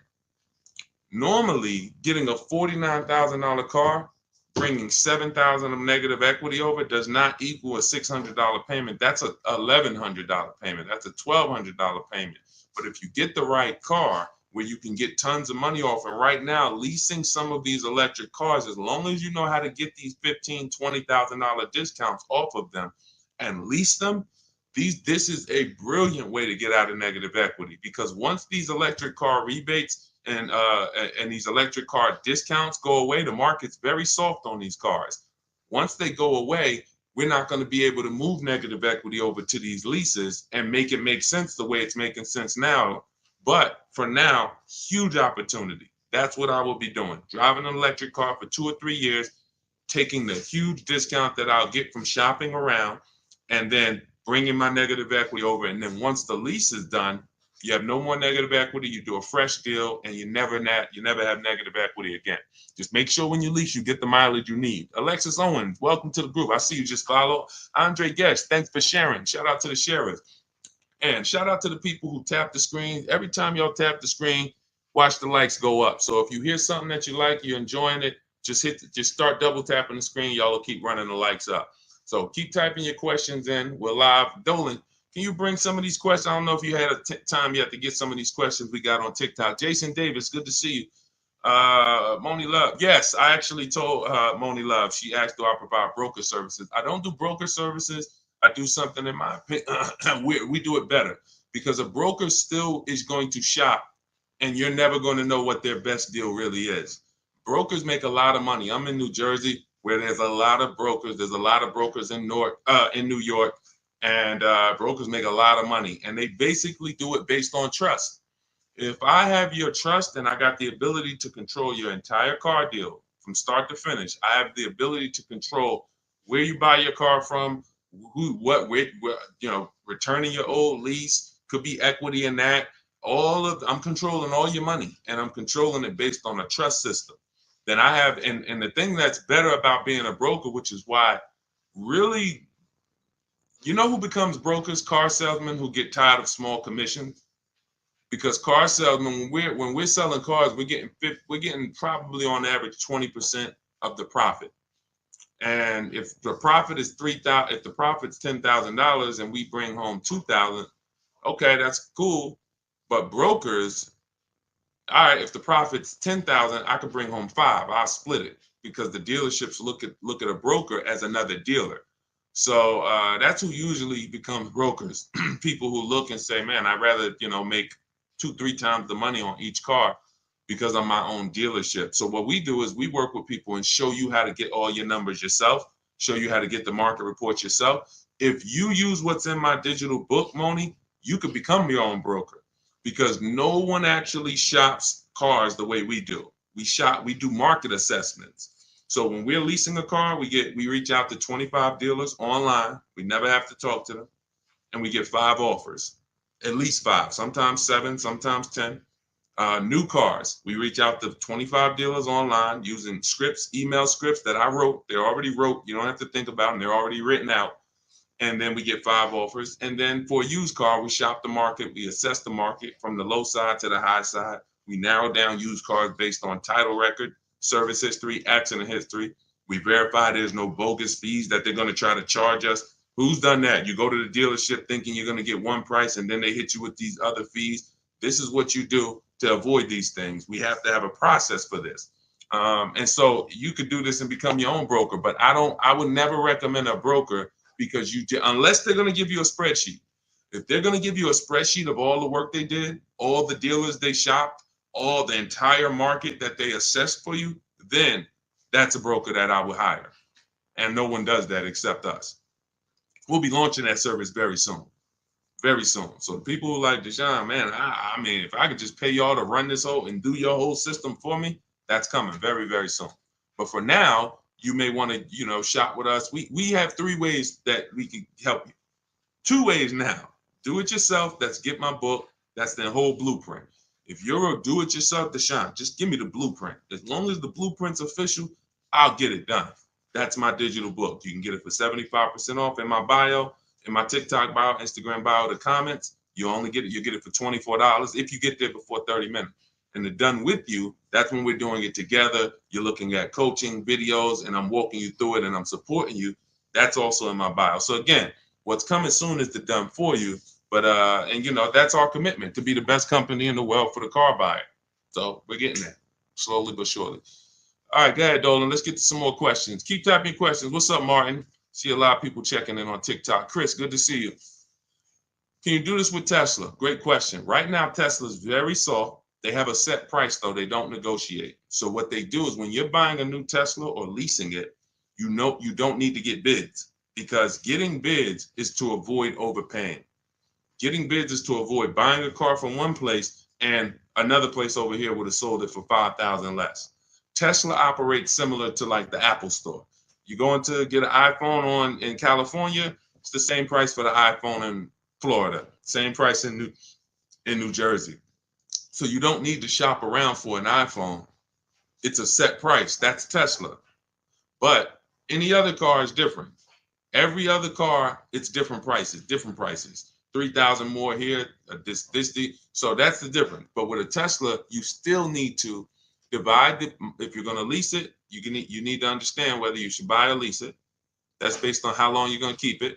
And this is proving the point. The point about depreciation that we've been preaching.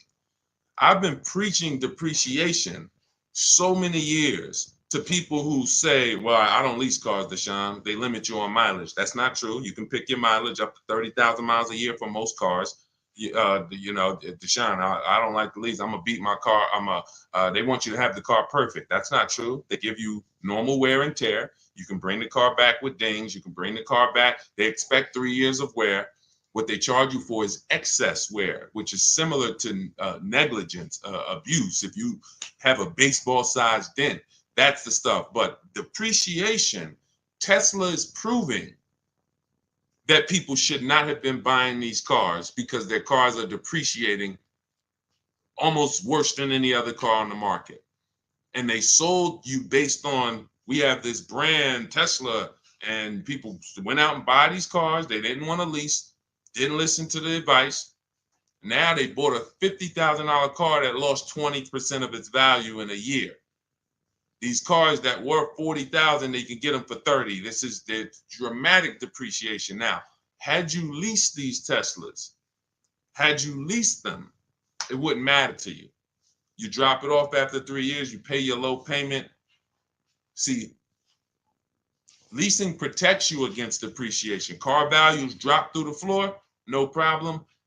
I'm good. The buyers, that's a horrible situation. I would hate to be in a Tesla that I bought 2 years ago and see the values dropping the way they drop. Okay, but yeah, that's what we did. That's the only part of the system that we don't have to shop around for, Brian, which is where we're going to buy the Tesla from. But we still need to understand if a lease makes sense. Divide the monthly payment into the MSRP. If it's 1% or less, you got to steal. If it's between 1% and 1.5%, that's a good deal. The lower, the better. We don't lease vehicles over 1.5. A lot of people got bad lease deals. A lot of people driving around right now in bad lease deals. They put a ton of money down. Their payments are way too high. I'll give you an example. Look. I'll give you an example. Look at Raphael. $45,000 Jeep Grand Cherokee, $549 a month, no money down. $45,000 Jeep Grand Cherokee, no money down, $549 a month. That's great value. India.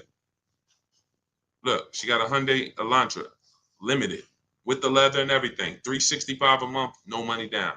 That's a below market lease. A lot of people, their problem, they got a couple things going wrong with them with leasing. One, they don't understand depreciation. Two, they're not choosing the correct mileage that they need for the lease. Three, they're overpaying for the leases because they're not getting multiple offers. And so when these people tell you, if that's you and you're like, oh man, I don't like leasing, I see why. You're doing it wrong. Follow our system, your leases will be great. You'll pay less than everyone. And that's what we do. Go ahead, Dolan, shoot the next question up. Keep typing your question. Greg the Barber, good to see you, man. I ain't seen you in a while. Good to see you. Greg the Barber, Taz, good to see you. What's going on, Simba girl? Good to see you. Leroy Rogers, stay posted. We got you. I have a 2022 Lexus paid for. Want a new Porsche 2024 or 2025 to buy versus lease. If you're gonna, are you keeping the Lexus? I would listen now. If you bought that Lexus and you're looking to replace it, you're gonna lose a ton of money. And if you pay cash, which is you either paid cash or you paid it off very quickly, what you're going to see is when you go to replace, first thing you would do is decide, are you keeping this next bill? I'm going to give you your first two steps, Leroy. First two steps. They're easy. How many years are you going to keep the next vehicle? Is it less than 8? Then we should be shopping for a below market lease on the Porsche. That's very simple. Are we going to keep the Porsche more than 8 years? Then we can buy it, because we're going to avoid all depreciation with a long-term buy. If I got a Porsche outside and I kept it for 8, 9, 10 years, at least 8, then that's okay. Even if I overpaid for it, which I don't want you to overpay. If you really listen to me, then not only will you win with depreciation, but you'll pay less money for a Porsche than anyone else. I helped somebody get a Porsche Macan. He got 10, 15 grand off. He got so much money off, he didn't even understand the numbers. He just said, I had to get like 10 to 15 grand off of this because he had shopped it his way and he saw the numbers were so much higher. And then he met me, he used our system, and the price dropped by like 200, 300, close to 200, 300 a month. And he was like, I had to save like another 10, 15 grand off of this. I'm like, yeah, that sounds right. So that's the first question. You're going to keep it for 8 years. If you're going to keep it for 8 years, then we buy the Porsche. And what you would do is you would now assess the value of the Lexus. If you're going to sell it, you're going to go to CarMax, Driveway, Carvana, KBB Instant Cash Offer, Auto Nation, and Car Gurus. Again, I'm going to write that down. These are the companies we sell our cars to that we get bids from. We don't trade cars. We do not trade cars. The only people that have to trade cars are people with negative equity. That's why we want you to come out of negative equity. We don't trade cars. We sell our cars. And in fact, when you trade your car, you think you're trading it, you're actually selling it. That's why it's on that contract. It's on that buyer's order is, I'm selling you my old car for this amount. So we get bids, six companies, Carvana, Kelly's Blue Book Instant Cash Offer, and this takes 20 minutes. So if you're committed to your money, you're going to do this. It doesn't matter if it's that's why, look, unlearn. It doesn't matter if this is a new process. Deshone, I never did it like this. Okay, then keep losing money then. These are your 6 companies: Carvana, KBB Instant Cash Offer, Auto Nation, CarMax, Driveway, Car Guru, Sell My Car. That's step 2 in my book. So what we just went over with Leroy was the first 2 steps. One is deciding if we're going to buy or lease. How do we do that? We find out, are we keeping our car more than 8 years? If yes, we're going to buy it. Are we keeping it less than 8 years? We're going to shop for a below market lease. That's how we're going to beat depreciation. Now, once that's decided, we move on to our equity assessment. And that's what he's about to do. Go to those 6 companies, get the offers.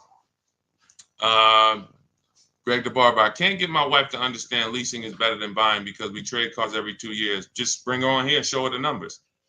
Just show her the numbers. Show her what a below market lease looks like. Look, Rosalie, she gets a $60,000 vehicle, $592 a month. $60,000 QX. That vehicle is $1,300 a month to buy. Let's continue. Teddy,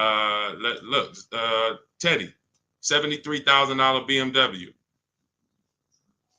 $856 a month. Now these are below market leases. If your wife is looking at commercials and saying, they want us to bring $3,000 down, all of these deals are no money down leases. You got to understand something. What you see on commercials are never going to be deals. A deal is when a dealer doesn't want to make it, but they have to. They decide, I have to make it, I need the number, whatever. That's a deal. A deal is not a commercial that's seen by 10,000 people that come on in and get these prices. So look at Sabrina, $65,000 vehicle, $579 a month. So below market leases, how do you get them? Multiple offers. I have the best system, in my opinion, and a lot of people's opinion, for doing this because we do it from home. The Cars from Home system is the best system for getting multiple offers from home. So you can get your book. My new digital book is called Cars from Home, 7 Steps to Saving Time, Money, and Avoiding Dealerships. And you'll have the entire blueprint on getting below market leases, purchases, new cars, used cars. And you can get it for 75% off as part of my welcome offer. It's normally a $97 book. It's worth every penny. You can Google it. You can see it's 5-star rated. But as part of my welcome offer, you can get it for 75% off for 30 minutes only. In my TikTok bio, my Instagram bio, the Facebook comments, or the YouTube comments. But you got to get there before 30 minutes is up. It's numbers. It's numbers. See, numbers shock people out of emotion. Me talking to you about why leasing makes sense, that's not enough to break the programming of people who programmed you not to lease. That's why I go right to the numbers. Now, yes, I'll explain depreciation, what's making these numbers so low, what the risks are taking of not leasing, and then the car depreciates and now you lost money because if you were going to sell a car for a certain amount and it depreciated 10,000 because you put a lot more miles on it, then your car is worth a lot less, you lost money. So I could talk to you about that, but bigger than anything is, hey, let me show you these lease payments on below market leases. That's what got me. When I was in GM, my manager said, hey, D, you want I was like, hey, I need a car. He was like, hey, you know anything about leasing? I was already selling cars and I really didn't understand leasing. And he helped me at 22 years old get my first lease. It was a $20,000 car, $256 a month. I had friends that had brand new cars. They were paying double. And mind you, these weren't fancy. These were These were Honda Civics, Toyota Corollas. They were paying $500 a month. I'm paying $256 a month for a similar price car. I never got in trouble. I got the mileage I needed. Drove 12,000 miles a year at the time. I needed that. One lease, I drove 15,000 because we were doing more miles. I bumped it to 15,000 a year. Leasing is a numbers thing. We drive off the lot in the same exact car. Your payment's double mine. You lost. Now, in the long run, if you keep the car, pay it off, and keep it for 8, 9, 10 years, then you didn't lose.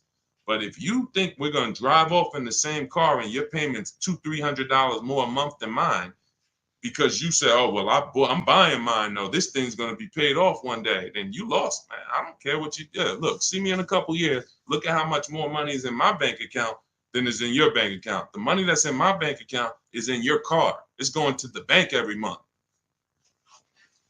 I do this, man. I'm trying to desperately shout from the hills to get people to stop buying these cars if they're not keeping them 8 years. Losing you've already lost thousands of dollars. Thousands, you've already lost. Once you come over to understand this, you'll realize that I should have been doing this 10, 15, 20 years ago. I'm paying off my cars, flipping them, paying them off, flipping them, buying them, not even paying them off, flipping them. I'm trying to flip cars. I'm trying to flip depreciating assets in the short term. So many reasons why this doesn't work. I could kill this all day long. But again, it comes down to the numbers.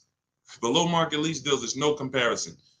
All right. But you'll have the system for how to get them in my book. So it's a digital book. So it'll be in your inbox before you even get off this stream, as long as you get there before the 30 minutes is up.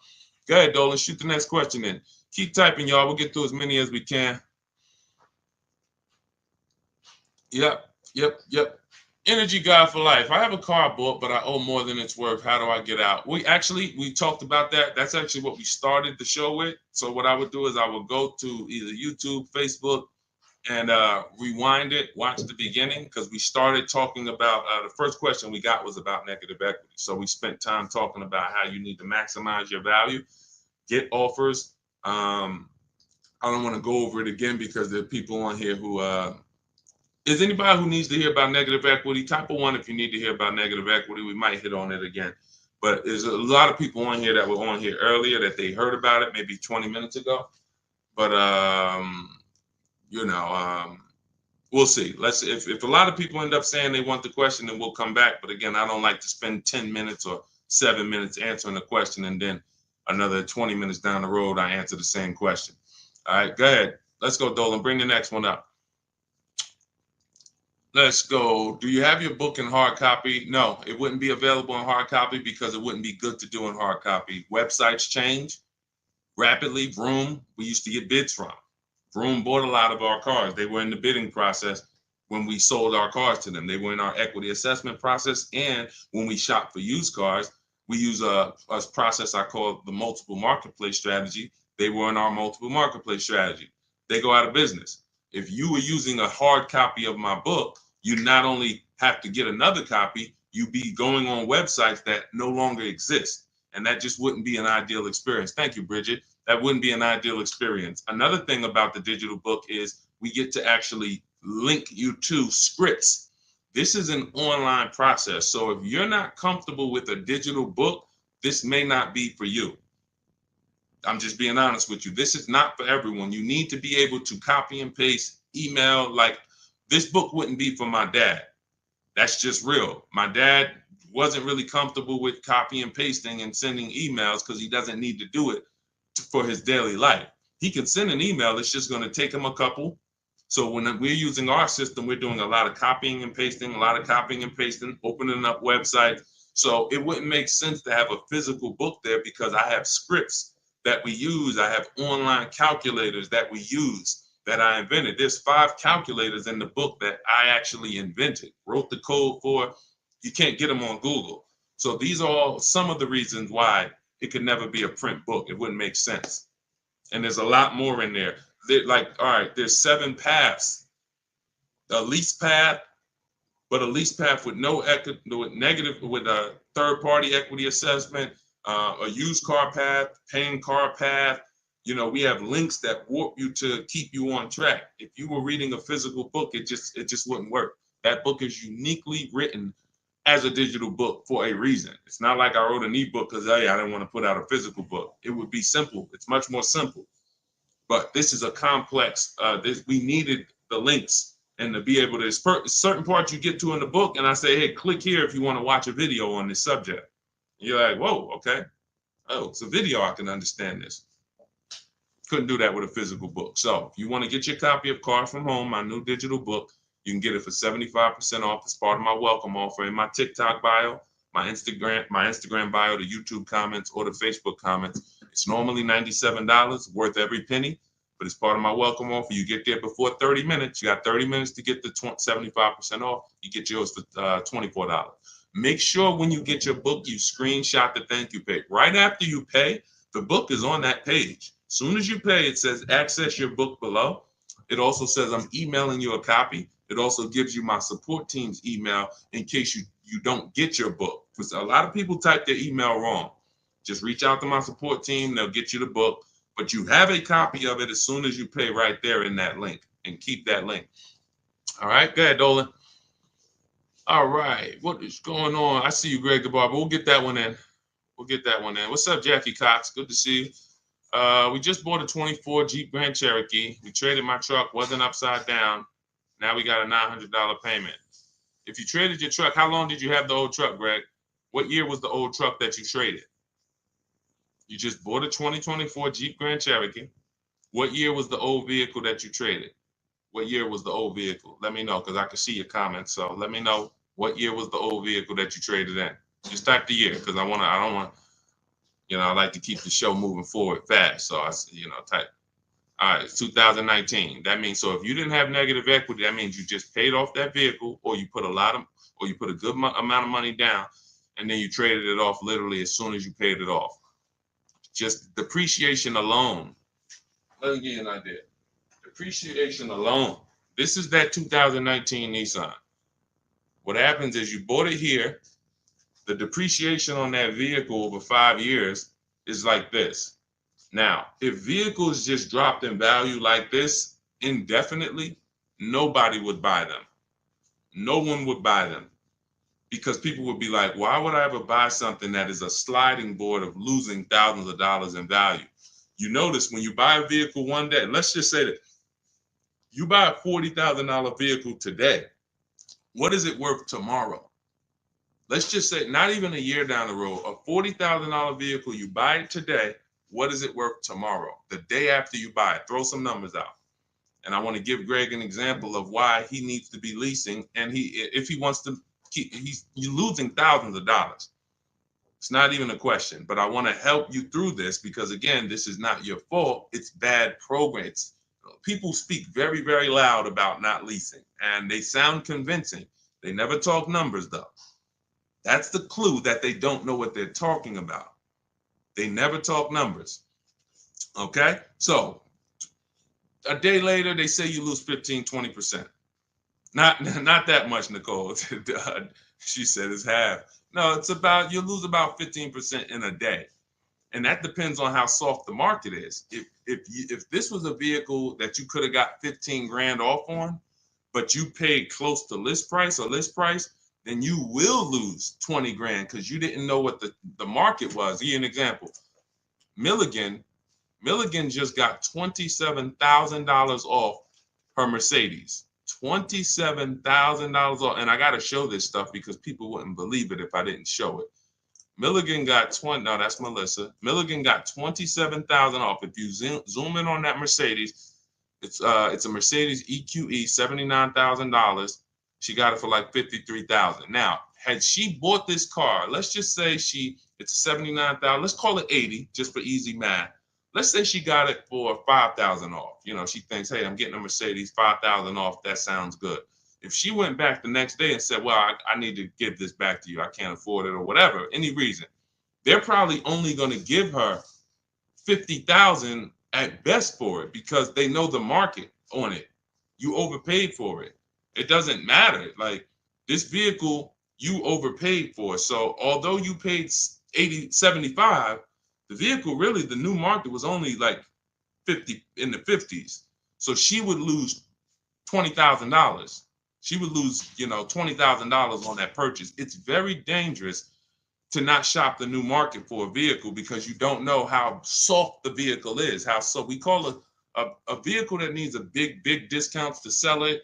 And some dealers are taking off 17 grand, 15 grand. They got big rebates. That's a soft vehicle. It's a very soft market. Very dangerous to buy these cars without shopping the market because you're going to lose. But let's get back to Greg. If vehicles just kept losing value like this, you never buy them because people will be like, man, these things are just, like throwing a stone in the ocean, but they don't. Eventually, they start to level out. So a vehicle that's worth 11,000, next year it'll be worth 10,000. And then the following year, it's only going to lose, maybe there are people on here now, some of you've had your vehicle so long, the amount that it's worth today is going to be the same amount it's worth next year. Your vehicle's worth 8,000 today. A year from now, it's going to be worth about 75, 76. This is now what your depreciation looks like. But in your case, Greg, and people you're buying these cars, you're literally riding the depreciation out, sliding board, losing tons of value, and then as soon as you're about to start leveling out, you go and you get another vehicle and you do it again. You're just taking sliding boards, losing thousands of dollars all the time, over and over and over again. And that's just a recipe for losses. How do we avoid them? We get below market leases. That same Jeep Grand Cherokee that you got, look at how much you're paying for it, and look at how much Raphael is putting into hers. Raphael got a 2024 Jeep Grand Cherokee, $45,000 vehicle, $549 a month, no money down. You're tying up thousands of dollars in that car. Thousands. Raphael is driving the exact same vehicle as you, $549 a month. Zafrina, you got a couple people on here got Jeep Grand Cherokees. Zafrina has a $65,000 when she got the electric version, 2024. She's paying $579 a month. You bought this car, 65 grand. If you put no money down, you're paying $1,100-1,200 a month. Actually, no, that's more like $1,300 a month. Depends on what. Even with a big discount, $1,100 a month, 5 years. These are huge payments compared to what Raphael and Zafrina are paying. And you might say, well, my payment's lower. Only way your payment's lower is you gave them a lot of money up front. You gave them 10 grand, or you gave them your trade. I didn't put any money down, but I did trade in my vehicle. Your trade was worth 10 grand. So it's just replace the trade in with cash. This is real money that could be in your bank account. And I'm gonna tell you something before we move to the next question. Let me tell you something. Look, Melissa learned. She learned because she was just like you, Greg, just like you, and people like you. Listen, Greg, I'm not isolating you out. This is just a great example of what millions of people are doing. This is, and again, I wouldn't know this if I hadn't been in the business. I'm not smarter than anyone. I just spent 14 years in this industry, and I love math. So this comes very easy for me, thank God. But you look at Melissa. Melissa, once you find out that you should be leasing, instead of trading these cars and selling them and putting all this money and keeping your equity in your vehicles, you should be selling your vehicle, putting the equity in your bank account, and then moving forward. Why can't I find Melissa's deal? Hold on. Here we go. So Melissa, she says, Deshaun, I learned about leasing. I'm not buying anymore. She replaces her 2018 Kia Sorento. She got her bids. Her highest bid was from Carvana, 12 grand. 12 grand. So she normally would take most, if not all of that money and just roll it over to her next car. She ends up getting her Honda. She gets her Honda lease. She gets a 15,000 mile a year lease. Well, we shop with 12. We shop with 12. So she ends up getting it for about $575 a month. She got a Honda. Hold on, I'm trying to read this fast. She got a Honda Pilot EXL. That's probably it's probably a $45,000 vehicle, maybe 48. She got it for $575 a month. And look, nothing out of pocket. And look, she put the $12,000 in her bank account. So now her car payment is low, not high like it was when she was buying the Kia. And she literally pulled all that money that she used to keep in her cars, rolling them over. She pulled it out, put it in her bank account. Imagine selling your car and actually putting the equity in your bank and still leaving in a brand new car with under your budget. That's what happens when you move from buying as a short-term buyer, not keeping 8 years, into leasing. It'll change your world. And again, only thing you're going to say is, man, I should have been doing this years ago. I should have been doing this a lot. You know, we don't even get to harping on the money you lost. Do you think prices will continue to drop on vehicles? I do. We always get deals. We were getting deals when people thought there were no deals. All through the pandemic, we had people getting deals. Bonita right here got her Kia. She got her Kia Telluride. This was a dream vehicle. During the pandemic, and look at the year. You can see the year. When she got hers, it was 2022. Literally, people were paying $10,000 over sticker for these vehicles. People were leasing these Tellurides for $800 a month, $900 a month. She got hers for $600 a month, no money down. This is pandemic. You know, we've helped. I started this in 2021 in the middle of the pandemic. Everything when you see people all on my pages, you know, there's deals everywhere. There's never a point in time where I go to spy a car in the last 15 years and I'm like, oh, there's no deals out here. Because again, there's always going to be a dealer who's going to sell. You just have to learn to find them, Nicole. You keep going into the local dealer thinking you're supposed to be able to negotiate a good deal with them. 8 out of 10 dealers are overpriced. We've proven that. Why? How can I tell you that confidently? Because all of us shop the market. You shop locally. We shop the market. What you'll learn to do with Cars from Home, my new digital book, is to shop the market. You go local to 1 or 2 dealers, they already know. NADA they taught us. When we were car salesmen, NADA taught us that people only shop 2 car dealers on average. So if those are the statistics, your local dealer knows that. They know as soon as they see you walk in, you know, can I get a quote? Can I pick a car out? Odds are this person is not going to shop more than 1 other dealership, and we're going to get them. If we just work and smile and be courteous, they're going to pick us. If they don't buy today, maybe we could get their business next week or something like that, but they're not shopping the market. That's where you lose. So when those 2 are high, you think the whole market's high. But using our system, what you're going to learn in my digital book, Cars from Home, 7 steps to saving time, money, and avoiding dealerships. I think sometimes I say that title too fast. It goes over your head. Cars from Home, that's a mindset, because we spend 90% of our time here. All of these people that you see me sharing in my streams, they are literally in their house 90% of the time to get these deals. Cars from Home, 7 steps. That means it's a process. It's not you're not winging it anymore. You're not winging the process. It's a 7-step process. Step 1 is the most important question. We're deciding whether we're going to lease or buy. Step 7 is delivery. By the time you get to step 7, you're taking delivery of your vehicle. 7 steps to saving time, which is what I love, money, which is another thing I love, and avoiding dealerships, which is something that most people want to do.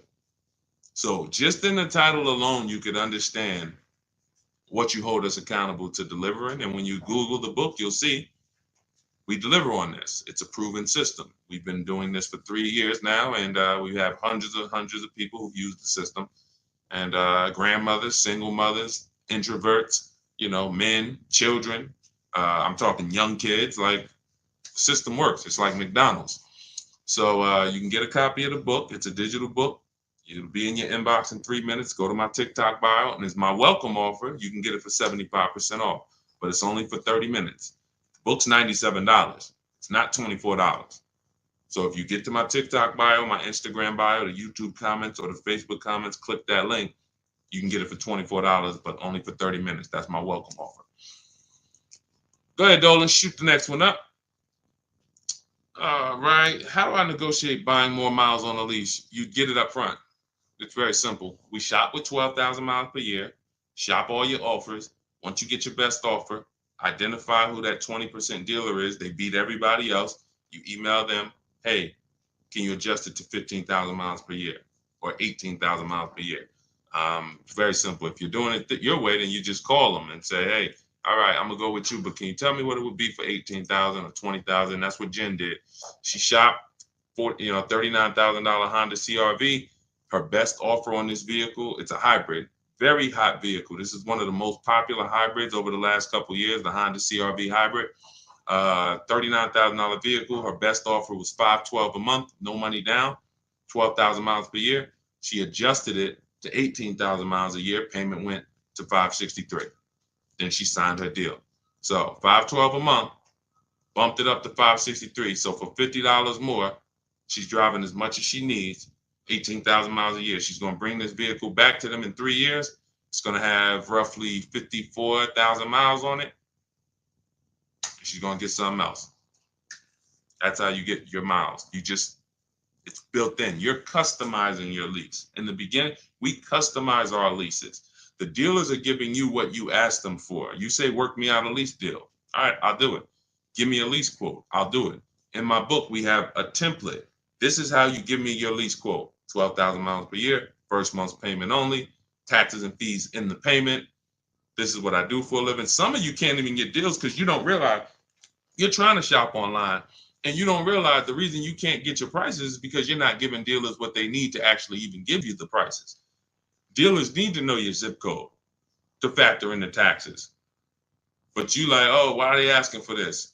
Dealers need to know what you do for a living. See if you qualify for any rebates.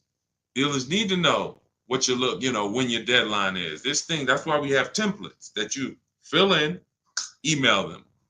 Because as a former car salesman, I know what dealers need to give you quotes. That's why it's written out for you.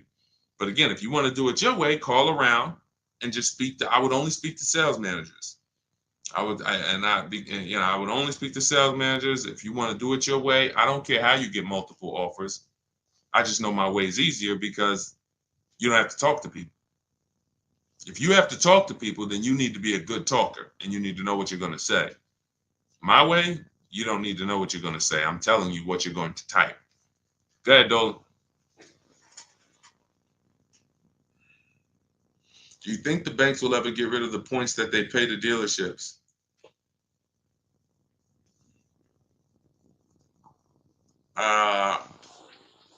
Commissions. Let's use because you use a form of a commission. That's all it is. You could say it's a point.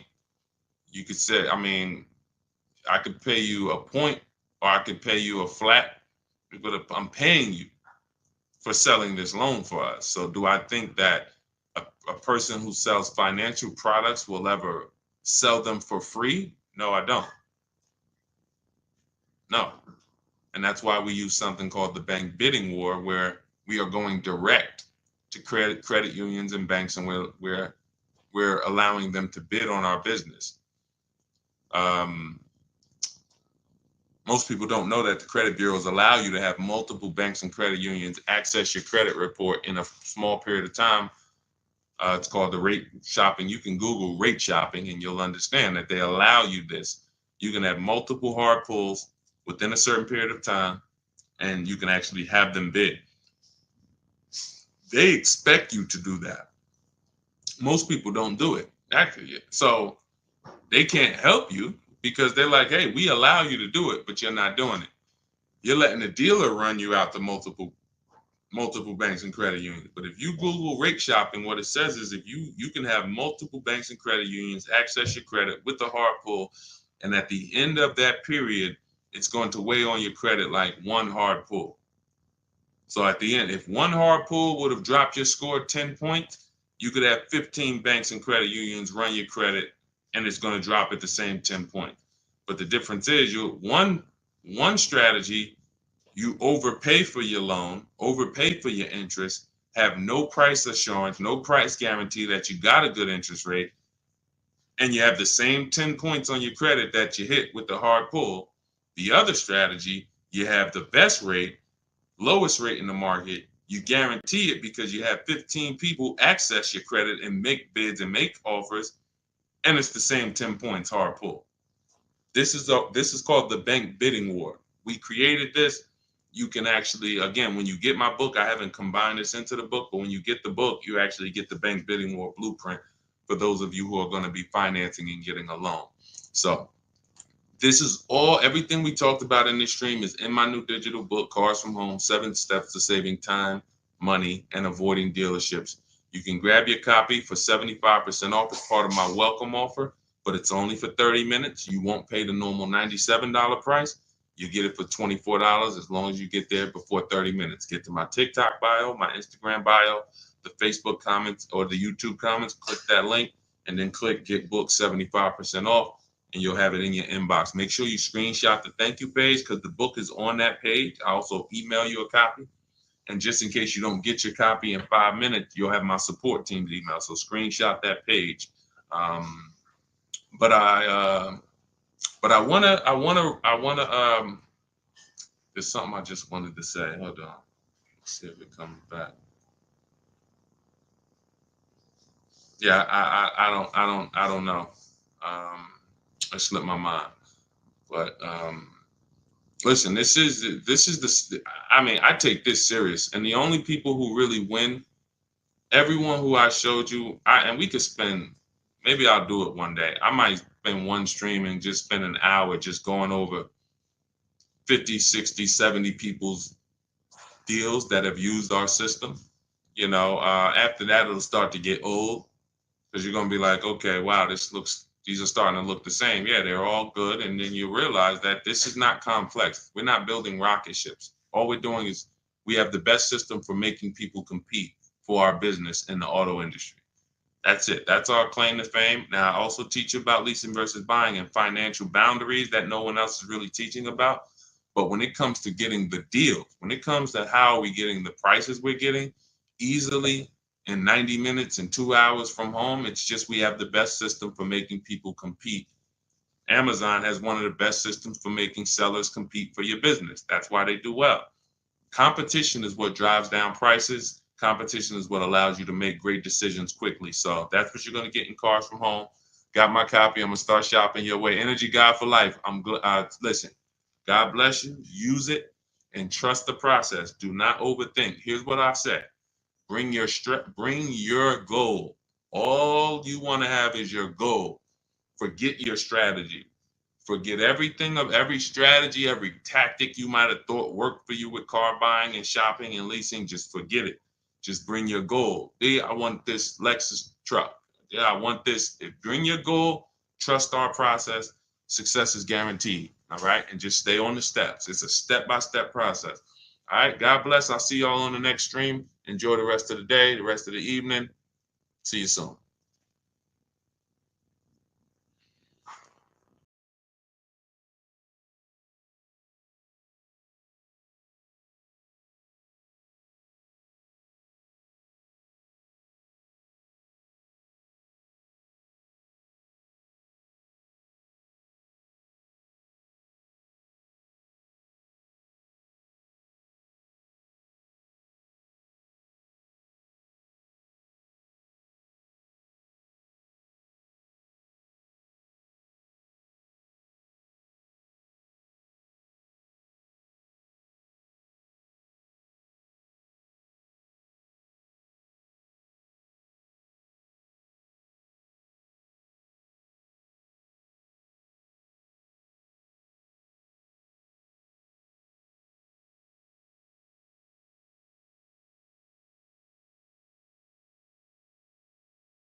Welcome to Car Shopping Questions and Answers. If you are car shopping now or you will be in the next 6 months, I want you to type me in the comments.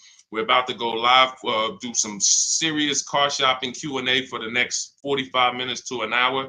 So you can start typing your questions, as many questions as I can get to in an hour. We'll get through them. And what you often will see that someone else is going to ask the same question you have. So a lot of times you'll actually, even if you can't get your question into the stream, because usually by the time we get 20, 30 minutes in, we got lots of questions and we don't always get to them all. But usually someone else will literally ask the same question that you have. So, so we can start talking. I'm just sharing this to Facebook now. This entire stream is sponsored by my new digital book. It's called Cars from Home. 7 Steps to Saving Time, Money, and Avoiding Dealerships. You can get a copy for 75% off for the next 30 minutes in my TikTok bio, my YouTube, in my TikTok bio, my Instagram bio, the YouTube comments, or the Facebook comments. And the book's normally $97. Everything we'll be going over today will be out of that book. Every answer that I give you is out of that book. So if you want the entire blueprint and you don't want to remember the things that we're about to go over, you grab the book. And obviously, everything we're about to go over, we wouldn't be able to cover everything that's in the book. There's like 100 questions that'll be answered in that book. So let me just share this to Facebook, and we'll get started with the first question that we got from TikTok. So type your questions in as fast as possible, and type your questions in one shot. Don't do like a part 1, part 2, and because then Dolan can't bring them into the stream. Okay, Dolan, let's get going. Let's throw off the first question, please. Nora, I'm upside down on my vehicle. How do I get out or pay off early? There's 2 ways to deal with negative equity. One of them is easier. It depends on the resources you have. So you have the option to pay the difference, which means you are actually going to say my highest offer for my car is $18,000, but I owe $20,000. That means I have $2,000 of negative equity. I'm going to pay that off. That way I can go and do a clean transaction for my next car. I don't have baggage going into my next car. And I get to maximize the value of my current car through what we call a bidding process. So we don't trade our cars. We only get bids from cash buyers like Carvana, CarMax, Kelly's Blue Book Instant Cash Offer, AutoNation, Car Gurus, and Driveway. That's 6 cash offers we get. These are companies that fight feverishly to buy cars. They pay more than dealers, and they write checks on the spot. You literally go, have your inspection, they go into the accounting department, and they come back with a check for you. This is not like selling your car on Facebook Marketplace. So they're going to pay more than dealers. So you want to make sure, if you can, you sell to them, because that's going to be the highest offer you're going to get for your car. And that's going to be the least amount of negative equity you will have. If you can't pay the difference, then you must trade. And trading is a curse word here, because you never get what your asset is worth trading. If I wanted to trade this phone, I'm not going to get as much as I would get putting it on the open market and getting prices and offers for it. So trading is a last resort. What happens is, if you can't pay the difference, you now will go shop for your new car, find the dealer willing to sell you the car at the lowest price, and then you would ask that used car manager to value your car. I do not recommend you go into the dealer and let them just mix the deals together. Write me a deal where you work in my trade-in with my negative equity. No, shop for your car, get your best offer from a dealer, new car, used car, or lease. And then once you identify the winning dealer, that's when you say, hey, can you take a look at my car? What's it worth to you? Now it's its own separate transaction. And if your payment was this $800 a month, you'll know, now what is my old car going to add to that? If my payment was $400 a month, now I know what is my old car going to add to that. And I can see what you're giving me for it, how much negative equity I'm going to bring into this transaction. And it's an easier way to understand the numbers. You don't want to be mixing transactions if you don't have to. And the key to understanding negative equity and the cause is you don't lease. That is the cause. The only way you're having negative equity is you continue to buy cars, but you're not a long-term person. You trade them in or replace them before the loan is paid off, and someone taught you not to lease. So you're going to continue to be in this repetitive cycle because you don't lease. There are emergency situations where you need to switch cars, but if you're not keeping your cars 8 years, this is rule number 1 in my book. You should be shopping for below market lease deals, not for purchases. So that's your 2 options. Decide which one you can do, and then you make your move.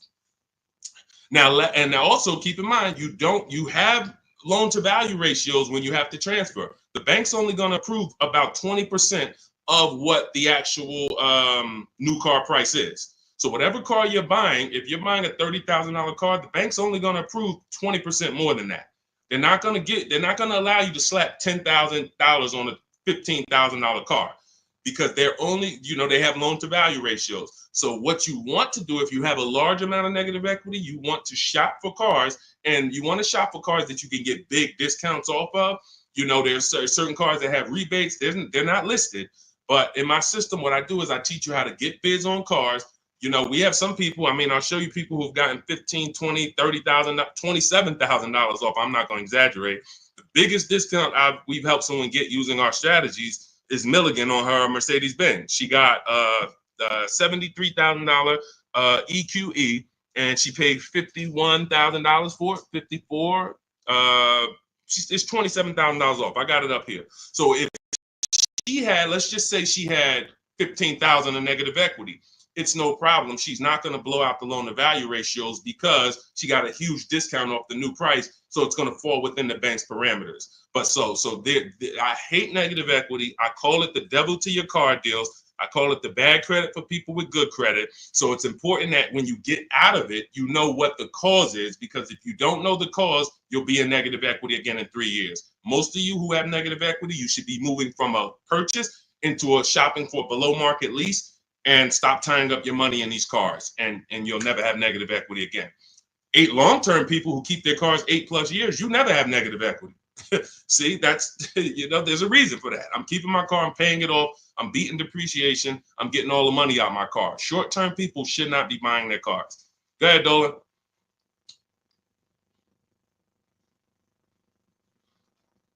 All right, keep typing your questions, y'all. We'll get to as many questions as we can in 45 minutes. Now, let me just actually say this. We have a 7-step process. Everything in my system is 7 steps. We don't go, see, a lot of times you don't understand what you should be doing first. Should I be focusing on my old car, my trade-in, shopping for a car first? What should I be doing first? So we have a system that you actually now have a process. It's 7 steps. First step is the most important question. That's leasing versus buying. How are you going to beat depreciation? Because you're about to buy a depreciating asset.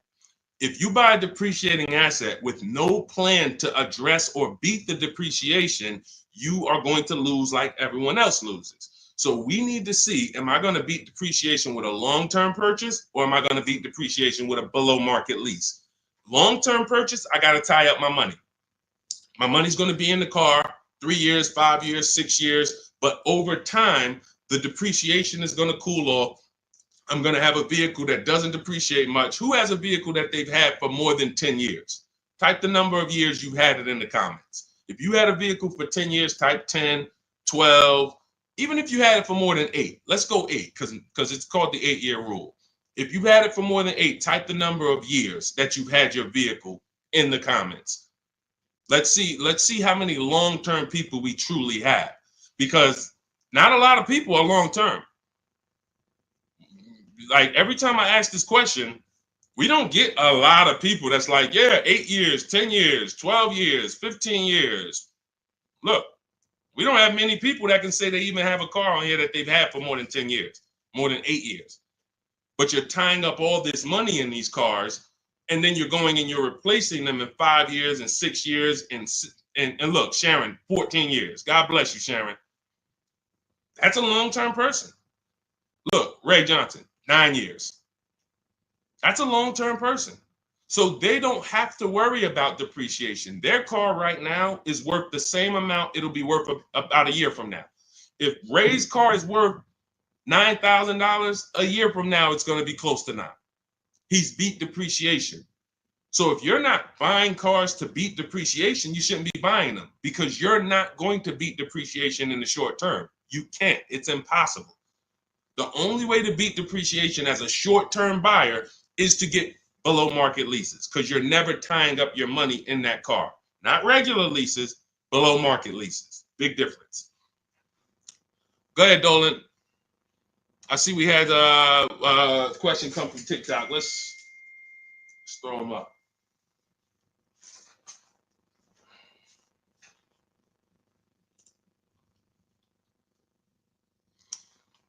Okay, what about a fun car? I'm planning to keep my brand new car for 5 years. My previous car was a lease and traded it in since I had positive equity. That you're going to lose. Keeping a car for 5 years, a brand new car for 5 years, you're going to lose. And I'm going to show you how big you're going to lose by doing this. You can't keep a car for 5 years. If you're telling me you plan to keep a brand new car for 5 years and then replace it, this is the depreciation curve. This is the depreciation curve. You're going on a sliding board. Whatever you paid for this car, let's say you paid $35,000. In 5 years, that car is going to be worth $17,000, maybe $15,000, depending on how much you drive. You're literally going down a sliding board, and then you're going down another sliding board when you get your next car.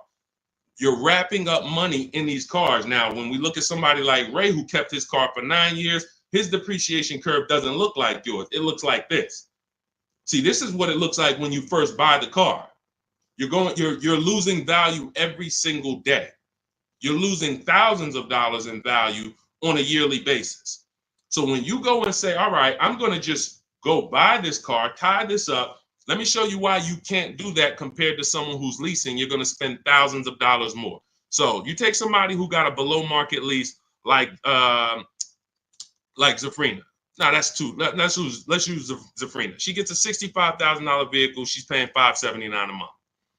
$65,000 vehicle, $579 a month. That's what we call a 1% lease or below. When you have your lease payment is 1% of the MSRP or less, that means that's a 1% lease or lower. She has a 0.88% lease. Now, she's not over the next 3 years. She's going to invest in this car, $579 times 36.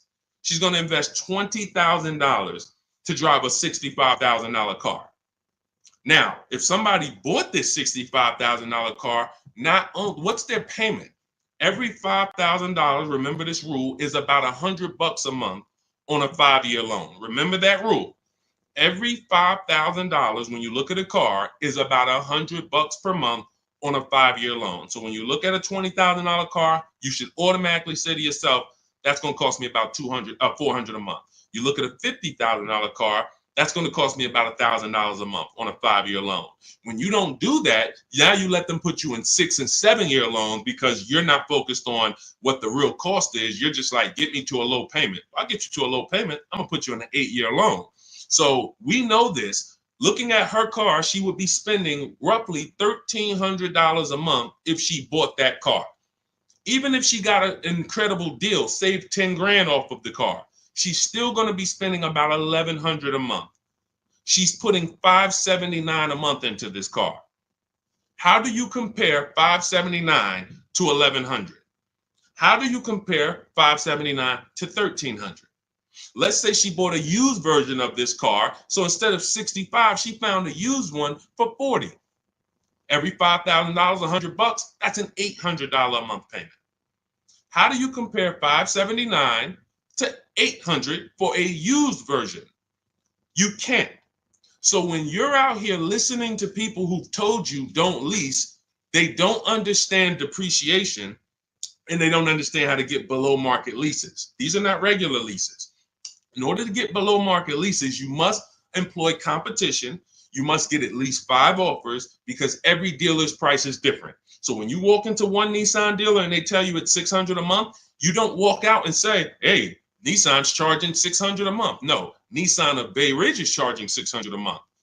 But this Nissan deal over here might be at $500. This Nissan deal over here might be at $420. You need to stay at home, get multiple offers. You can do this my way through email using the systems in my book, or you can do it your way calling around and get multiple offers. But once you see how different these offers are, you'll realize how many dealers have been ripping you off. And 80% of them do this. 80% of them, their best offer is not going to be below market. They're going to make a certain amount of money or they won't sell the car to you. But we find the ones who will.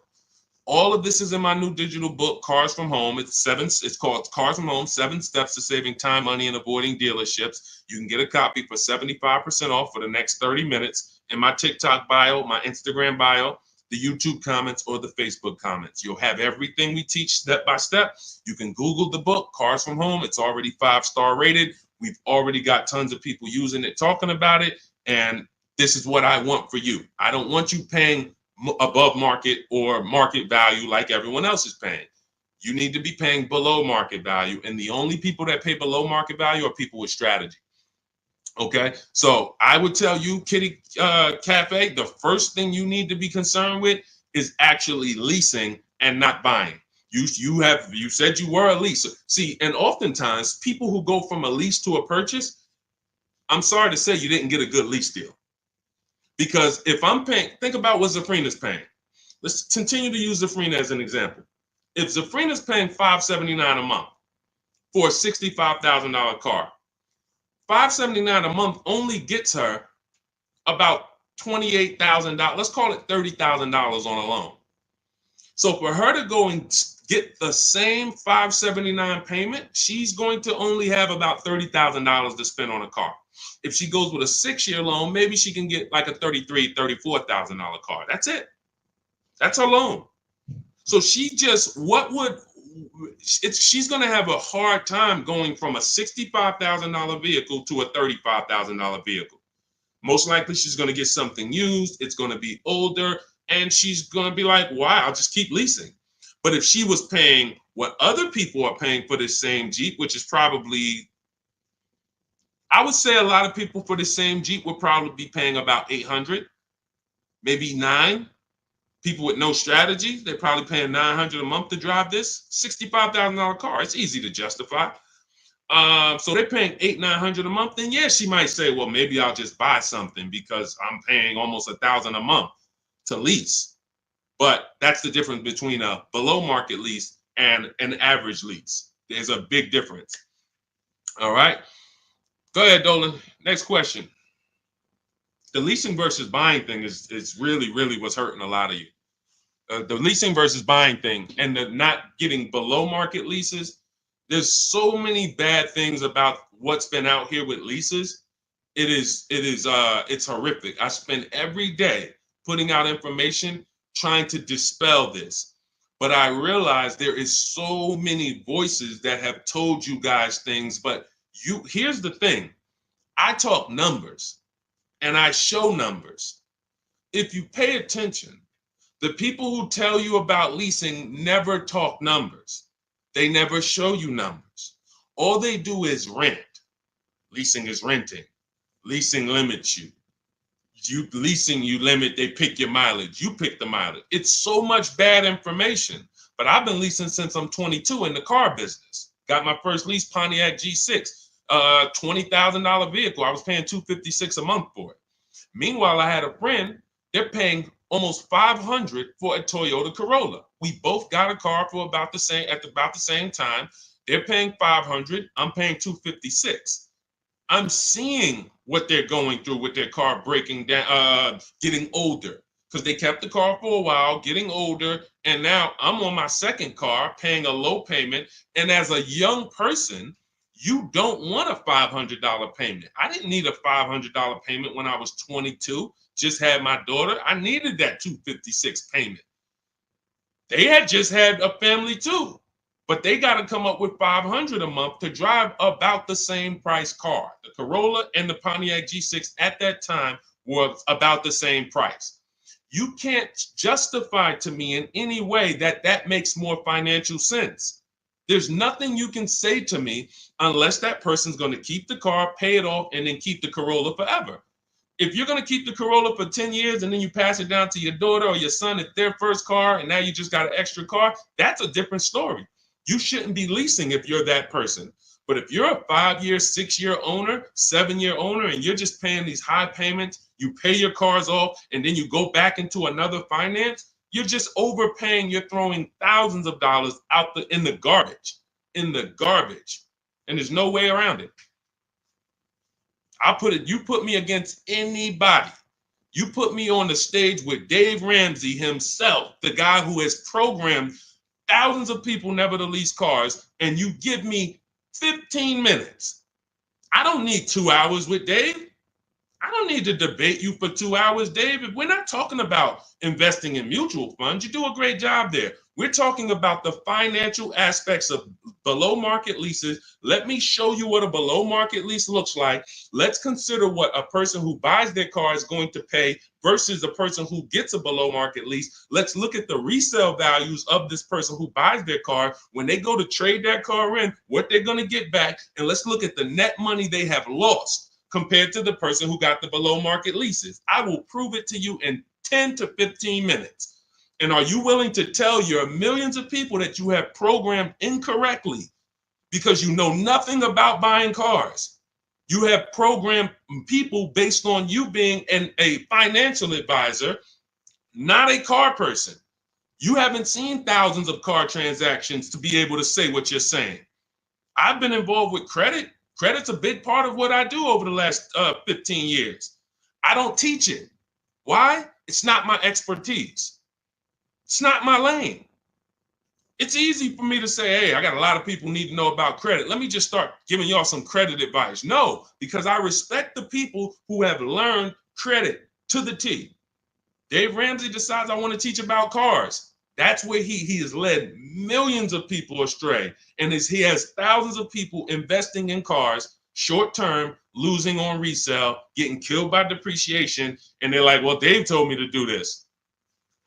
It's hard. It's hard to help. It's hard to get those people to unlearn. Go ahead, Dolan. Next question. Keep typing your questions, y'all. We will get through as many as we can in the stream. Good point. I only financed as I wanted to upgrade from my lease. My lease was $180 a month for 36 months. That's a big change. $180 gets you $10,000 on a finance. That's all $180 a month gets you. Now, if you put money down, that's different. Obviously, there's a lot of cars most cars don't lease for $180. So I'm assuming that you put some money down to get there. But again, what were you driving for these payments? You're driving a brand new car. There's no comparison. When you're getting below market deals on leases, there's no comparison. Again, let's look at Charles. Charles gets a Palisade, $48,000 vehicle. Some people, and you may own one of these. And if you were honest, you say, Deshone, I own that vehicle. How much is your payment? No money down. Probably $800-900 a month. Probably $1,000 a month. He's paying $597. Some people say, oh, Deshone, don't they limit you on mileage? No, you pick the mileage. Look at Jen. Jen got her Honda CRV. She's paying $512 a month. It's a $40,000 vehicle. That's normally $800 a month to buy on a 5-year loan. She's paying $512 a month, and then she upgraded the mileage from $12,000 to $18,000, and her payment went from $512 to $563. 40 some odd dollars. She gets to drive as much as she needs to drive, not as much as she wants to drive, as much as she needs to drive. And the problem that that you may have with leasing is you didn't get the mileage you needed, and then you started blaming the lease. You knew you drove 15,000 miles a year, but instead of getting 15,000 miles a year, you took the 10,000 mile a year option. You looked at the payment for 10,000 because you might have not been getting a below market lease, so the payment was high, and you're like, okay, well, just give me the 10, and then you know you needed 15, so now you're going to pay the penalty based on not the lease's fault, based on you. You could have paid $45 more per month, got every bit of mileage you needed, and then you could have enjoyed your lease hassle-free, dropped it off in 3 years, no problem. So people are blaming the lease for their lack of understanding about how they don't pick the mileage for you on the lease. You pick the mileage. We got people who drive 25,000 miles in lease because they don't want to keep their cars tied up and have that depreciation on a car they own. If they drove 25,000 miles, any high mileage drivers, type HM into the comments. Any high mileage drivers, you drive over 18,000 miles. If you bought your car, tied up that money in that car, and depreciated it with high mileage, that car is going to be worthless in 3 years because you put 75,000 miles on it, and then you come back to replace it, and you have 15 grand of negative equity, and you wonder why. You depreciated the car. Meanwhile, when I was at Hyundai, I had a guy, I worked at Hyundai as a manager for 6 weeks. I had a guy who came in, he was dropping off his lease. I learned something incredible. I said, car had 72,000 miles on it. I said, you leased this? He said, yeah, man, I used to buy. I stopped buying because I would always have negative equity. I only lease now. 25,000 miles a year. I drop it off every 3 years, get me a new one. I'm in sales. I looked at his lease contract and I saw that his payment was less than $200 a month more than what a normal below market lease on that Sonata was. If a normal below market lease was $350, he might have been paying like $550, $525. It wasn't $700. He was paying a couple dollars more, but he could drive 25,000 miles a year, drop that thing off, never have to worry about negative equity. Mileage doesn't stop you from leasing. It's not about how much you drive. It's about how long you're going to keep the car, because a below market lease is how we beat depreciation or long-term ownership. Nothing to do with how much you drive. You pay for the mileage whether you buy or lease. Doesn't matter. Go ahead, Dolan. Keep typing your questions, y'all. We'll get through as many as possible. What's up, Ashley? What's up, Kenyari? What's up, boss babe? Ashley, good to see you. But I made my wife lease a brand new electric Equinox, $350 per month, and no sales tax. The $180 was a 2021 Corolla lease before the chip shortage for $3,000 down. Solid. These are the things that you don't want to get away from until you're ready to keep a car long term. If you are leasing and not keeping cars 8 years, keep leasing. Make sure you're getting multiple offers so that you can get these below market leases, so that you're not paying these prices on the commercials that you see with 5,000 down and all of this tax that's not included. We are getting below market leases, and in order to do that, you must get 5 offers, at least 5 offers. Now you get these below market leases, and you keep doing that until you are ready to buy something. Because as Cafe just said, if he's paying $3,000 down, $180 a month, somebody who bought that Corolla is paying $3,000 down, $500 a month, because a Corolla is probably about 25 grand now. So that's a $500 a month payment with their taxes that they're paying when he's paying $180. This is not, look, for a brand new electric Equinox, he's paying $350 a month. This is someone else who knows how to get great lease deals, whether he's negotiating for them or whether he's calling around getting multiple offers. It doesn't matter. He's getting prices that you are not getting. And that's the prices we get. You want to understand that all prices aren't the same. There's below market price, there's market price, there's above market price. Above market is for the people with no strategy. You just walk in and you sign the deal. You might say no one time, and then the next offer you sign it. Market value is for the negotiators who are trying to feel for the bottom. You don't know where the bottom is, but you say, hey, take 2,000 off, we got a deal. Give me invoice price, we got a deal. You're paying market value. You're not getting anything special because there's hidden money, rebates, incentives that you don't know about. There's markups in the lease contracts, in the money factor, money hidden, you don't know about. And you'll never know about it until you get multiple bids. But below market price is reserved for the people who are shopping multiple dealers. We do it from home, getting multiple offers, and now you're paying $350 a month for a car that other people are paying $600 a month to own. You cannot justify pulling up in the same car and one of you is paying $350, one of you is paying $600. But the one who's paying $600 says, well, I'm going to own this. But by the time you pay it off, you're just going to turn around and get another car and do it all over again. So you never win, ever. It's a bad way to move. Go ahead, Dolan.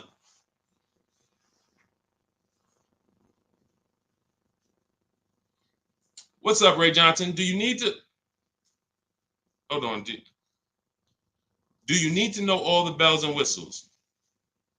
I don't know what that means. Can you rephrase that question? Let's type it in another way because I don't know what you mean by that. Can you elaborate? What about the people that drive high miles? You should still be asking yourself, how am I going to beat depreciation?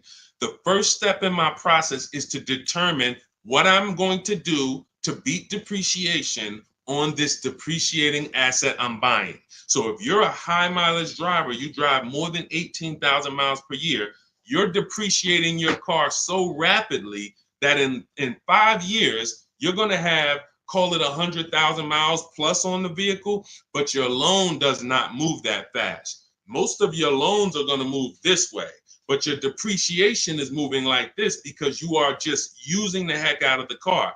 This is point and proof that you pay for usage, whether you buy or lease. If you bought a car and put 100,000 miles on it, you do pay for that. If the same person bought the same car, but they only put 50,000 miles on it, their car's worth more than yours. They can sell it for more. So you lose based on your usage.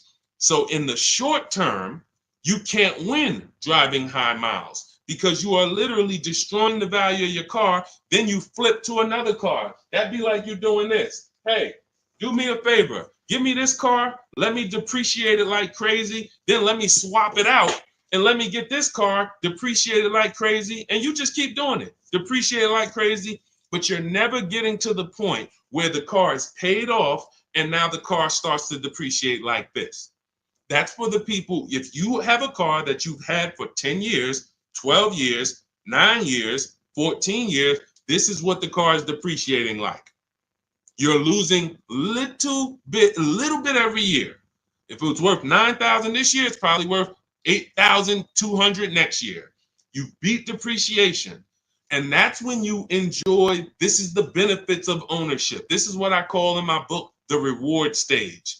You don't get here without long-term ownership. And if you're not built for long-term ownership, that is okay.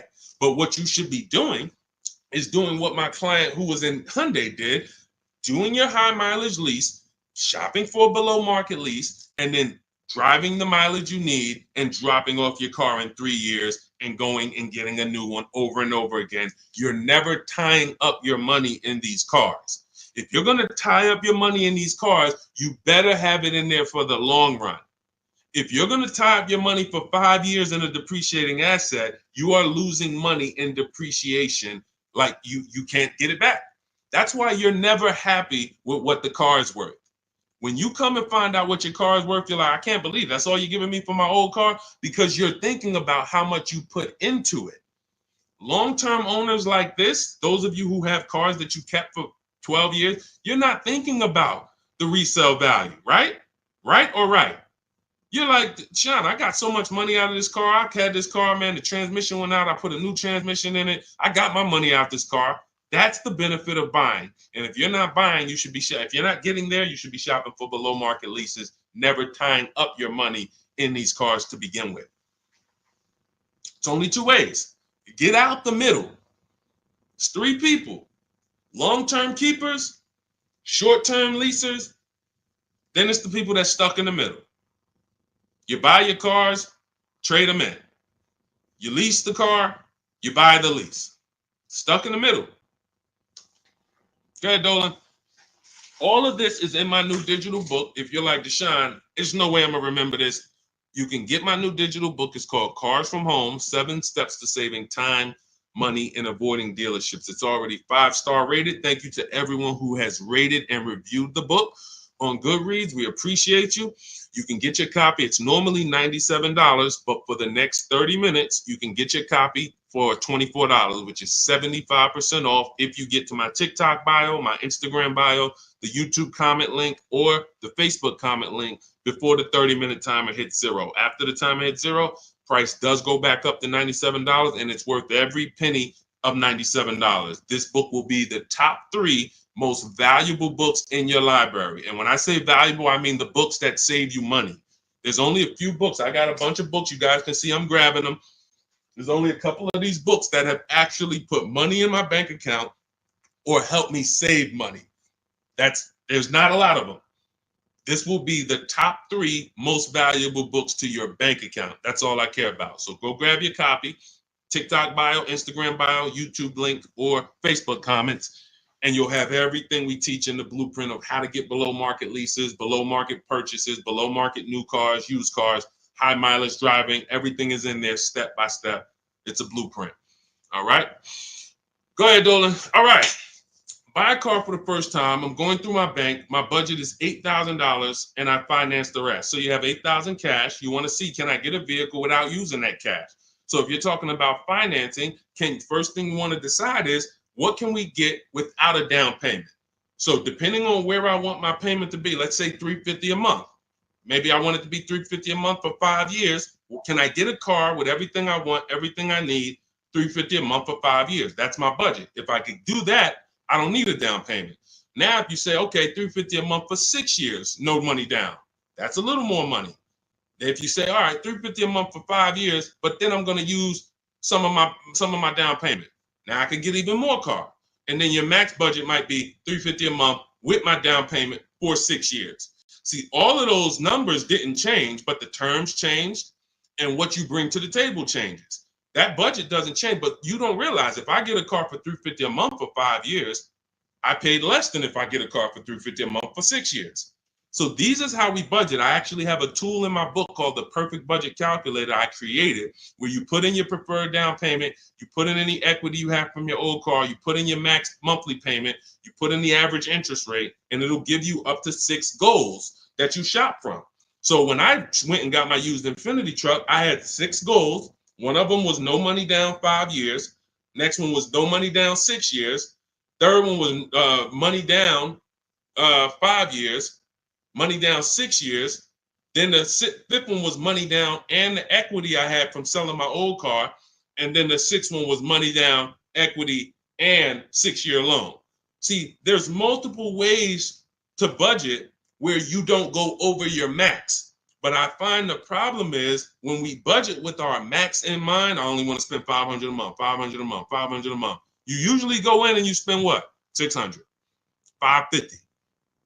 You're putting $1,500 on a credit card because you didn't calculate the taxes. The tool in my book, the Perfect Budget Calculator, calculates the taxes in your state. So you don't go in and say, oh man, I didn't know there was another $3,000 in taxes and fees. Who's had that happen? Oh man, I thought we was making a deal, but you forgot about the taxes and fees. See, all of this stuff you don't realize should be normal in a complex financial transaction. But what they've taught you in the car business is to just treat car buying like you're buying a TV because it makes them very rich. I've been in the business for 14 years. I sat next to people who I know shouldn't be in the business, but they're not going to get them out the business. They make a lot of money for the dealerships. They'll always have a job. Even if they get fired here because the customers start complaining, they'll go there and they'll say, hey, look, I made 300 grand at my last place. Oh man, when can you start? These people are always going to have a job. So when you look at the industry and say, okay, if this is what the industry is like, what do they care about me? They don't. The 20% of dealers who get up every morning and they do the right thing. They want to beat their competition. They're honest. They want to make sure that they're giving you the best service. It's 20%. 2 out of 10. You're going into your local dealer and you're buying from them, not realizing that's an 80% dealer. All they do is make a lot of money on their customers. If they can't make a lot of money on their customers, they won't sell the car. And you know what's beautiful about the car business? For those of you who are wolves and sharks and evil, it's not about the customer winning. It's about you making the customer think they won. I'm going to say that again. For those of you who are like, what business could I get into where I can make 200 grand? And I don't need to have morals as long you are trained to make the customer think they won. And that's all it's about. If that's why you start high and you come down. If you know your price on your car is $600 a month, you start at $800. This is what the worst people do. You know that the full price for your car is $600 a month. When Mr. Jones sit down, hey, Mr. Jones, all right, we got a great proposal for you. Great news. We're going to make you a great deal today. Your payment's $790 with $2,000 down. What? That seems like a high for this car. The car is only this. That seems real high. And then I didn't even want to do any down payment. All right, so you didn't want to do a down payment. So, all right, look, if I could get the down payment out, your payment would go from $790 to now it's $840. No down payment, though. What's more important than you, the payment or the down payment? No, well, both. But what's more important? If you had to pick one, well, I really don't want to do any money down. All right, so right now we're at $840. Where can we agree? I'll talk to my manager. Where can we agree that you'll be happy. Because I want to make you happy, Mr. Jones.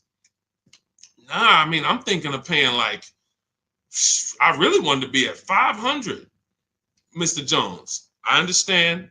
Where'd you come up with that number? I just thought, like, I'm looking at the car, I'm thinking, 500 seems fair, but follow me, Mr. Jones. You're looking at this car, you know where the demand is, you know there's no cars around. This is all stuff that's not true. You don't know where the demand is because you haven't shopped. There's no cars around. You don't know that because you haven't shopped. But these guys we are absolutely trained to, if you want to use your powers for evil, it is very easy to get you. That's why we don't shop that way. I would never send you in to deal with people who negotiate every day for a living like this. Your power is being at home, having multiple dealers compete for your business, and that's how people like Tasha get these deals. Thousands off on a brand new car, only 1-year-old car. This is how. We got grandmothers who do this. Look, India, ridiculous deal on a Toyota. Look, Hyundai, $365 a month, no money down. 2024 Hyundai Elantra, limited, with the leather in it. She didn't get that going in negotiating. You can't. But from home, that's where the power is. That's why our entire system is called Cars from Home. I can sit here and walk you through why you can't win. I don't care who you are. So when I'm telling you, you have to change the way you shop. When people say there's no deals, they're right. To you, there's no deals. To someone who doesn't have shopping strategy, doesn't know how to put dealers against each other, there are no deals. But to people like us, we've been making deals. Let me show you, Bonita. Let me show you a pandemic deal. When people were out there thinking, no deals, Deshone, this is so bad. When is the market going to change? Look, Bonita, 2022, she leased her dream vehicle, a 2023 Kia Telluride. She put $600 down, drove off $600 a month. She gave them $600, drove off. No money down lease. People were leasing and buying these vehicles for $10,000 over sticker. I'm not on here to talk to you about hundreds of dollars. What do I care about hundreds of dollars? You think we're on here, you think we're getting together to gather you guys to talk about hundreds of dollars? That doesn't matter to me. Thousands is all we talk about. Every single thing we discuss here is $1,000 mistakes. You not leasing when you should be leasing. $5,000, $7,000 mistakes minimum. You not getting multiple offers on your car. Could be depending on the car, you look at somebody like Kimberly. Kimberly gets $20,000 off her Maserati. $20,000. Sean gets $20,000 off his F-150 Lightning. These are just some of the, look, even somebody like Tiffany, let's take a smaller discount. She gets a Mazda CX-90. She gets $6,500 off. What happens? There are people who got that same car. You won't. They're not going to say it. They'll never say it. They'll never come on here and say, "Hey, Deshone, I got that same car you just showed her get, and I only got $2,000 off." They won't say I overpaid by $4,500 because I didn't know this. But I'm telling you, I know this because I've been working with people around the country. So understand, we're not here to talk small numbers. When we're tapping in, we're asking you to tap in, lock in, so that you can actually keep thousands and thousands of dollars in your bank account instead of putting it in these cards or giving it to these dealers. That's it. So everything we discuss is out of my new book, Cars from Home, 7 Steps to Saving Time, Money, and Avoiding Dealerships. It's a 7-step process. Doesn't matter whether you're leasing, 7 steps. Doesn't matter if you're buying new, 7 steps. Buying used, 7 steps. You want to sell your leases, which who didn't know you could sell a lease? Put a question mark. Who didn't know you could sell a lease? Type a question mark in the comments. Question mark. Deshone, what do you mean you could sell a lease? Okay, thank you. We're renovating with the jeans. Okay, look, Lynn, Brooke, Miss Tucker. Look. How much has that cost you? Not knowing, and we begin to teach people to do this during the pandemic because every single car was $7,000 to $10,000 more than it was truly worth. So a Jeep Grand Cherokee, I sold my Jeep Grand Cherokee for $28,000 after I had leased it for 3.5 years. 39 months, I leased it, and then I sold it for $28,000. The vehicle, brand new, was $35,000. Brand new, that Jeep Grand Cherokee Laredo that I leased for $330 a month, paid $330 a month for 39 months. I sold it for $28,000. CarMax won the bid, and I put $9,800 in my pocket. I helped my mother sell her lease on her Mazda CX-5 for $10,200 in equity she put in her pocket. Now, those equity numbers don't exist anymore. That was a once-in-a-lifetime seller's market, well, so far in our lifetime. So far. There's people who still want that. They still are basing, and you may know people who are like, hey, well, I'm going to buy this car and I'm going to flip it because I bought a 2019 Mustang and then I sold that Mustang in 2021 and got all my money back. Try that again. You're going to lose everything. It's over. It's over. That was a limited inventory, global shortage, chip shortage. Everything's worth $7,000 to $10,000 to $12,000 more. Those who cashed out won. Those who cashed out at that time won big. You can look back over history, and I helped a lot of people do that. You can look at my videos. Some of my biggest videos, 5 million views, 3 million views, had to cash out. People coming on there, yo, I just sold my lease. I made $7,000. Yo, I made $10,000 because of you. Yo, I sold 2 leases. I'm telling everybody during the pandemic, cash out, cash out, cash out, cash out. You won't be able to do this again. But there's still money to be made if you have equity in your lease. There's still $2,000, $1,700, $3,000, $4,000. Some of you low mileage people who you lease, but you only drive $5,000 a year. There's equity there. But you got to know how to get it. You got to know how to get bids. What's the process? And get we get bids from CarMax, Driveway, Carvana, Kelly's Blue Book Instant Cash Offer. What is that strategy alone worth? Just the cash out, just the equity assessment, step 2 in my process is worth. For those of you who trade in cars, that right there, 1 step out of my 7-step process is going to be worth thousands of dollars to you. So you can get my new digital book, Cars from Home, 7 Steps to Saving Time, Money, and Avoiding Dealership, and you can get it for 75% off. That's my welcome offer to you, but it's only for 30 minutes. You go to my TikTok bio, my Instagram bio, the YouTube comments, or the Facebook comments, click that link and get your copy for 75% off. You won't even pay the $97 price. You'll pay $24, but you got to get there before the timer goes to 0, and then it goes back up to $97, which is worth every penny. Book's worth every penny at $97. It'll be in your inbox in 2 minutes. And make sure as soon as you get the book, you screenshot the thank you page, because the link to open the book is actually on that page. You open the book on that page, and I also email you a copy, but my support team's email is actually on that page as well, because sometimes you type your email wrong, you're typing fast, you're trying to hurry up and get it before the sale ends, and then you end up typing your email wrong. We can't send the book to a wrong email, so that you'll have my support team's email there. But this is the most serious thing outside of buying a house. There's nothing more serious to me. And some of you are not going to even buy houses. Some of you like, Deshone, I'm a renter. I don't plan on buying. That means the car is your most expensive purchase. And you're going to do it over and over again. You might have 5, 10 of them in your lifetime or more. You lose $5,000 on every one because you didn't have strategy. That's a tough gig. That's a tough gig. I wouldn't want to be in that situation, and I'm not going to be. And anyone who's listening to me is not going to be. Go ahead, Dolan. Let's keep the show on the road. Do you need to know all the extras you want? Upgraded sound system items that are not in the base price? Absolutely. Whenever we buy a new car or we shop for a lease, we always build our car. We go on the site because we want to know everything's available, because we don't want to get a car and find out there was an option we wanted that we didn't get. And we also want to know what we can live with and live without. And we want to build our car to come up with an MSRP. So if the car you want the panoramic sunroof, you want the blind spot monitors, which most cars come with now, whatever it is, you need to have an idea of what that's going to cost. So once we build out our car, we determine our car is $42,900 the way we want it.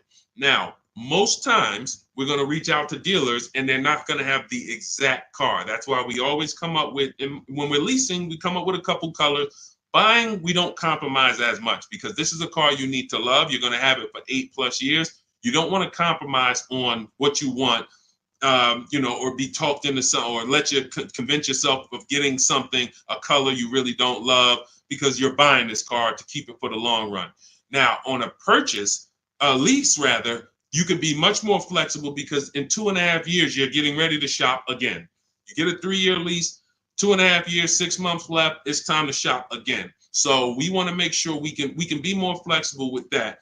But yes, we want to know how much it's going to cost so that we can start to budget. We always say with a lease, when we build out our car, we take 1.25% and we use that as a gauge of around about what it should cost. So if we're looking at a car that's $42,300, we multiply that by 0.125 and we say, okay, $528, that's a fair below market lease deal. Now, if we can do better than that with bids, we will. If the lease program is not as good, when we get our bids, it might come in at 1.3, 1.4, our best offer. We're going to have more offers than that. If your other offers aren't higher, then you didn't shop the right way. Because when you shop, you should see a $3,000 to $5,000 to $7,000 difference from your best offer to your worst offer. When you get offers the way we teach, you're going to get more market value, below market value, above market value. You're going to see them all. And you're going to be like, wow, I can't believe all these dealers, this their best offer? Yes, they want to sell and make a lot of money. But we don't care about them. I don't focus on the 80%. We're looking for the 20%. So we use this as a gauge to say, all right, this is around about what I think I should be looking at paying, depending on the deal that I get when I actually get my offers. So that's why it's important for us to build the car. Those are all the reasons it's important for us to build the car before we actually go shop for it. Okay? It's a great question. I see you. I'm leasing this year. There you go. If I could get more people to lease, wake up and look. I don't want you leasing if you're keeping your cars 8 or more years. That's the key, because sometimes people will come on the stream, hey, is this all about leasing? No. If you're buying, there's so many things you need to know about getting below market purchases. New cars, used cars. We haven't had those questions come in. People are not really asking questions about used cars and things of that nature, but I'm answering the questions that Dolan puts up that you guys are writing. So when we look at purchasing, there's a ton of questions that we got to look at. Ton of questions. But when it comes to people not keeping their car 8 years, you should be shopping for leases. You're not keeping a car long enough to beat the depreciation. The depreciation's going to kill you, not the loan. Doesn't matter. Loan's okay. You could pay cash. Doesn't matter. The depreciation's going to kill you. That's what you're doing. You're buying a depreciating asset, trying to keep it short term, flip it, and do it again. You can't win. The only way to win with a depreciating asset is long-term ownership, or never tie your money up in it in the first place, which is a below market lease. Go ahead, Dolan, throw that one back up. Arturo, does your credit score affect the lease? Sure. You want to have fair credit? I always tell people you want to get to about a 660, 680, similar to if you were trying to get a good deal on a house. You would be trying to set yourself up with a good credit report to buy a house. Now with leasing, you can also lean on payment history. So if you have a $400, $500 a month payment, you've been making it on time for 2 years, that weighs heavily and you getting approved. I always say it's nothing that gets you approved for a new car like a paid on-time payments for your old car. The banks look at that and say, well, hey, we can see, yeah, credit cards might be high, but they never miss the payment on their car. They never miss that $500 payment. That means something to the banks when your credit score is a little in that marginal in that marginal range or that mid range. So I always tell people, get to a fair range, work on your credit so that you're able to lease, and don't tie up your money in a long-term purchase because you can't lease right now.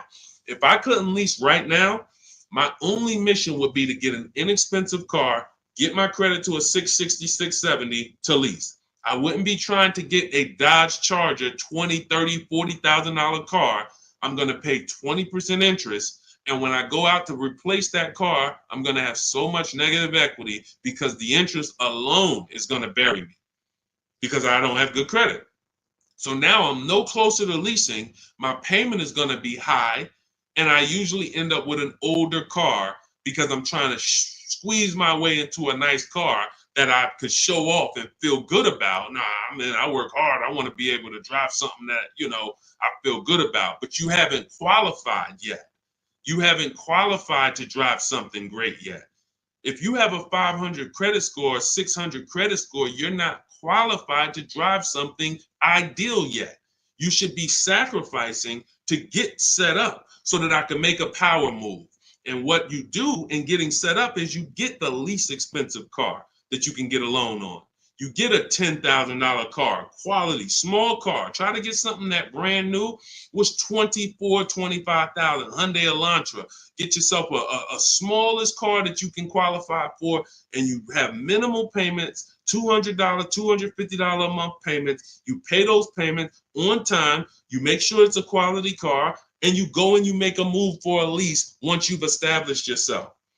Or you can just do what other people do and say, you know what, who could get me in this brand new whatever, or who could get me in that, used Mercedes? And you're going to lose in every way. The quality of the car is not going to be ideal. The loan is going to be out of control. The interest is going to be ridiculous. You might not get a great price on the car because you come in looking desperate. You need a car, not want a car. You need a car. So nothing is working for you. Everything's against you. So it's much better for you to discipline yourself. Say, look, I don't mind driving something that I don't feel great about, but I'm working on my credit. I'm going to make these payments on time. I'm going to get myself to a 660. I'm going to have 2 years of on-time payments, and then I'm pulling off the lot in a brand new lease. Power moves. That's a plan. Go ahead, Dolan. And in my book, that's called the SMART car strategy. It stands for saving money at the right time. If you can't qualify for a lease, your only goal should be to set yourself up to lease. Now, if you're buying and your credit's not good, I'm an 8-year person. I keep my cars 8 or more years. Nothing wrong with buying a higher priced car and refinancing it later. So if you say, hey, I need to get, if you're a long-term person, your goal should be get a great price on the car. You're going to pay more in interest and then fix your credit. And instead of changing the car in 2 years to a lease, you would change the loan, refinance, and then you would keep the car. So it's depending on long-term versus short-term is everything. That's why in my book, it is step 1. You need to know from the get-go, am I a long-term person, 8+ years, or not? Because that's going to be the foundation we build on. Everything else comes after that. Karen, thank you for helping with my digital book. I wasn't checking my email. Of course, we want to use cars. So you're just following the multiple marketplace strategy. There's steps before that. And here's what I tell you, guys who have my book, ask yourself, what step am I on? This is what I tell everybody that I work with. Ask, what step am I on? Because if you're doing step 3, but you have not done step 1, that's a clear indicator. Oh man, I haven't done step 1. Step 1 is leasing versus buying. Most important question. How are we beating depreciation? We go into deep. I show you lease scenario, purchase scenario, lease scenario, used car scenario, to make it very clear that if you set out to buy, but you should have leased, can't help you. You're lost. And I talked about that earlier. We ran Zafrina's $579 a month payment versus what a new car would cost her, which would be $900 or $65,000 car. That would have been $1,100. Or a used version was $800. So you can't compare that. If you go out and you get a great deal on a purchase and your payment's $700 a month, then that means that lease payment probably would have been $400 a month. It's no way to, how do I get out of this? You shouldn't have been in it. That's why this is step 1. So what was that question? What was that question? I don't even know how I got on that. Oh, you said I want to use car. Yeah. So we want to, so you want to ask yourself, where am I at in the process? Because we're not in the market until step 5. Step 5, we're in the market. That's when we're on our marketplaces, shopping, narrowing it down. We have specific ways we narrow down used cars. This is not just general information that you can find on social media and you Google it, how to buy a used car. Yeah, good luck. That stuff means nothing. Car salespeople are been watching those blog articles for years saying, okay, this is what they're coming to do. Don't tell them you have a trade-in. Okay, good. Stuff has been around for 20 years. What we're doing is we're narrowing it down when we get to step 5, based on title history, service records, accident history. Then we're narrowing it down and we're coming up with our top 5 choices, top 3 to top 5. Then we're verifying who has bogus fees, who put one price online that they're not going to honor. So all of these, this is my top 5 list, but some of these might be fake prices. So we need to verify that. And then we're going to get the new car price to find out what the true discount was. How much was this vehicle brand new? When I bought my Infiniti truck, I narrowed it down to 4 choices. They were all white, between $30,000 and $32,000. Sounds similar. They're not. You looking at 4 white Infiniti trucks between $30,000 and $32,000. Similar miles, all 2020s. They were 3 years old at the time. Looking at all 3, whoa, these vehicles look similar.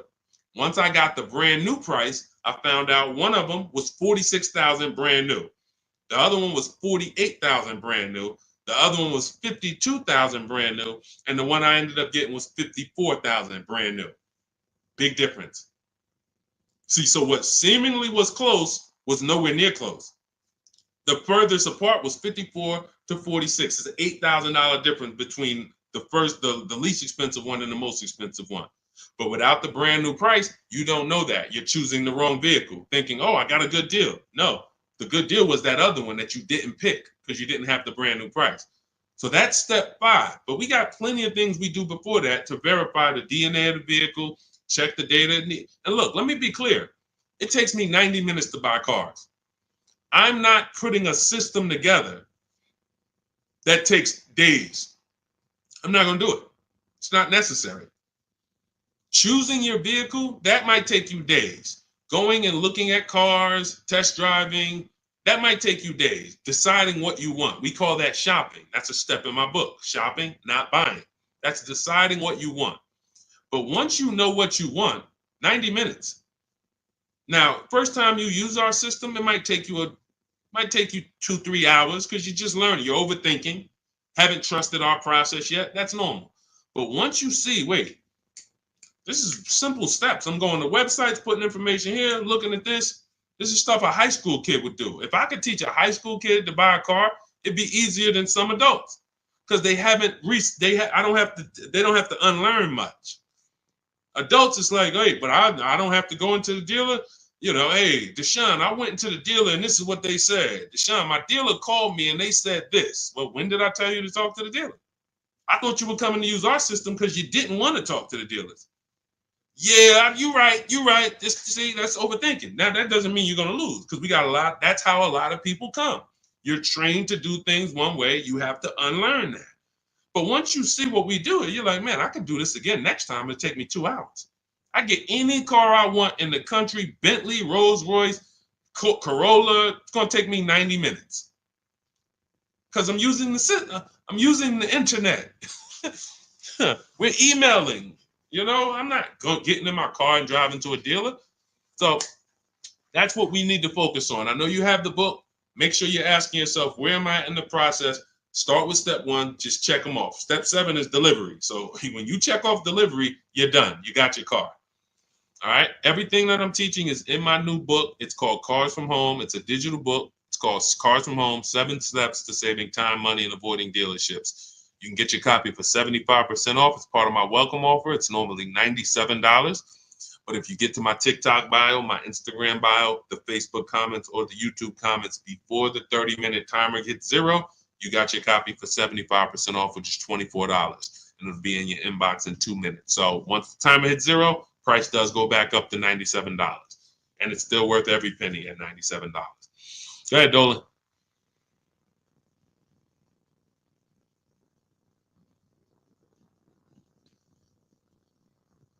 Dolan, you there?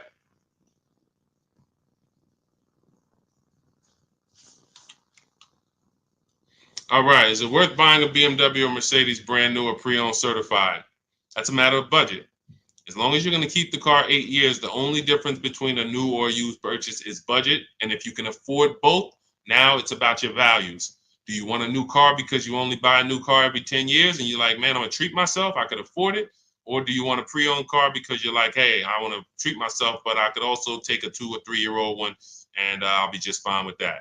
Now, what I always say, if you're going to buy something close to new, 1 or 2 years old, you need to shop the new, you need to shop the new market first, because you might overspend for a 1 or 2 year old vehicle because you don't know what the new market is for a brand new one. So, example, Kimberly saves $20,000 off her Maserati.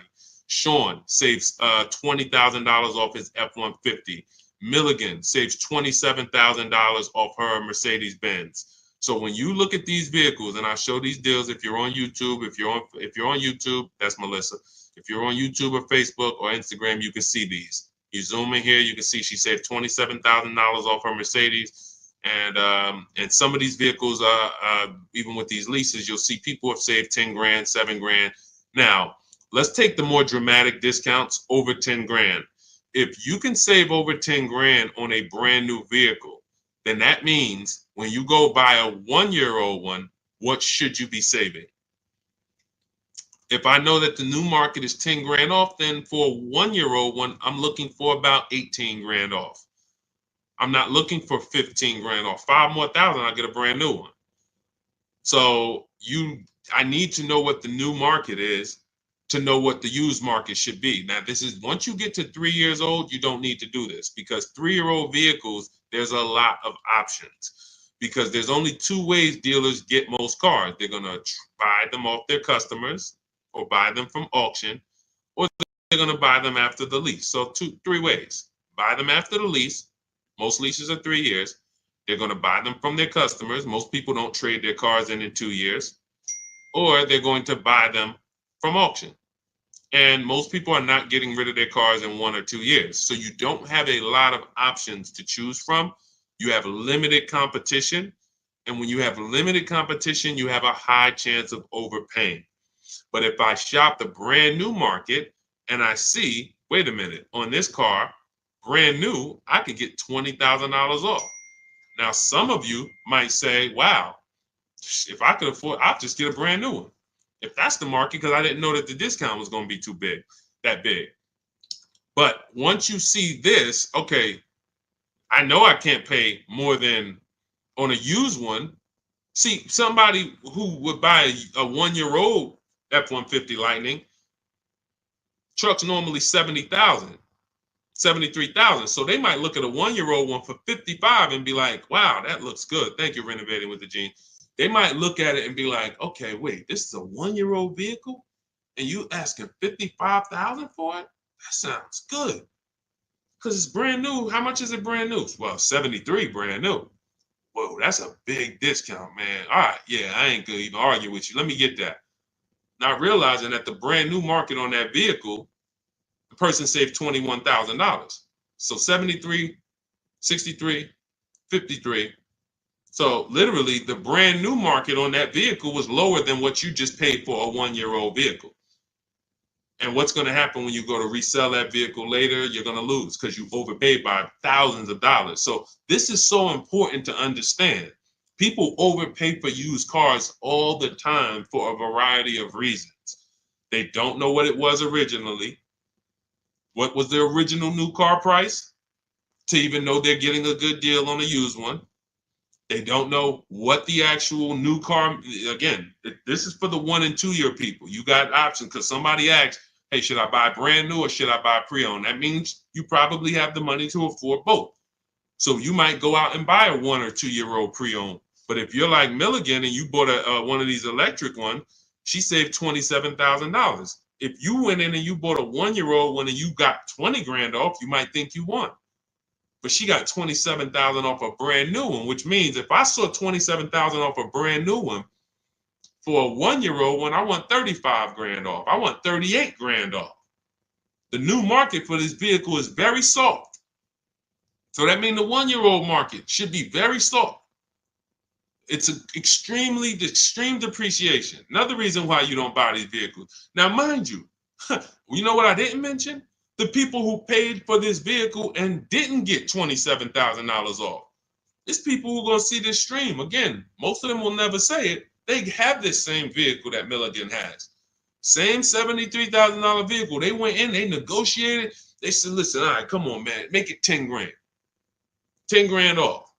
And they went home thinking, hey, honey, you're not going to believe this.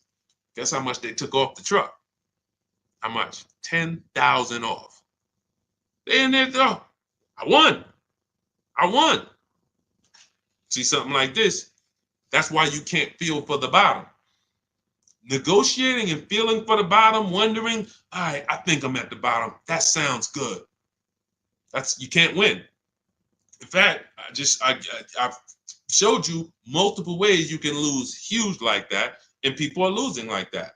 You can't feel for the bottom. You don't know what we have as the dealers. You don't know what rebates I have. You don't know how many incentives I have. You don't know if the manufacturer sent us extra money because we got to move these vehicles. You don't know any of that. You come in and asking for the invoice. All right, invoice on a $73,000 car, 6.5% markup. All right, invoice is 57, and a good salesman's gonna fight you for invoice. They're not gonna just lay down and give you invoice, even if they sitting on 20,000 in rebates. A good salesman is fighting for every dollar of the commission. So you've been, hey, how they gonna fight? They got 20 more thousand. You telling me they got 20,000 in rebates and they gonna fight me for 1,000? Yes, because it's perception. If they take off $10,000 for you in a heartbeat, you might think, wow, you took off 10,000 a little too fast. This is how salespeople are trained. So I'm telling you, the people who believe it, they're going to win. If you listen to me, you're going to win. If you don't listen, you're going to keep losing. And when I say losing, I mean, show me your car deals. Show me your car deals. That's all I care about. Sean, I'm going to do it my way. Okay, show me your car deals. DM me. Sean, I did it my way. How this look? All right, would you bet me $1,000 I can't find a better deal than this? Would you take the bet? I'm looking at your deal. You did it your way. Yeah, I went in. I negotiated this thing. Okay. Would you bet me $1,000 that I can't find a better deal than this? Oh, nah, man. I don't think I want to take that bet. I know you don't, because you don't have confidence that you actually got the below market deal. You might have got the best price from that one dealer. I don't doubt that. But that dealer is an 80% dealer, and his competition would blow this price away. But because you didn't talk to his competition, you never gave his competition an email, you never gave them an opportunity, you don't know that they would have beat this price by $3,000 or $5,000 or $10,000.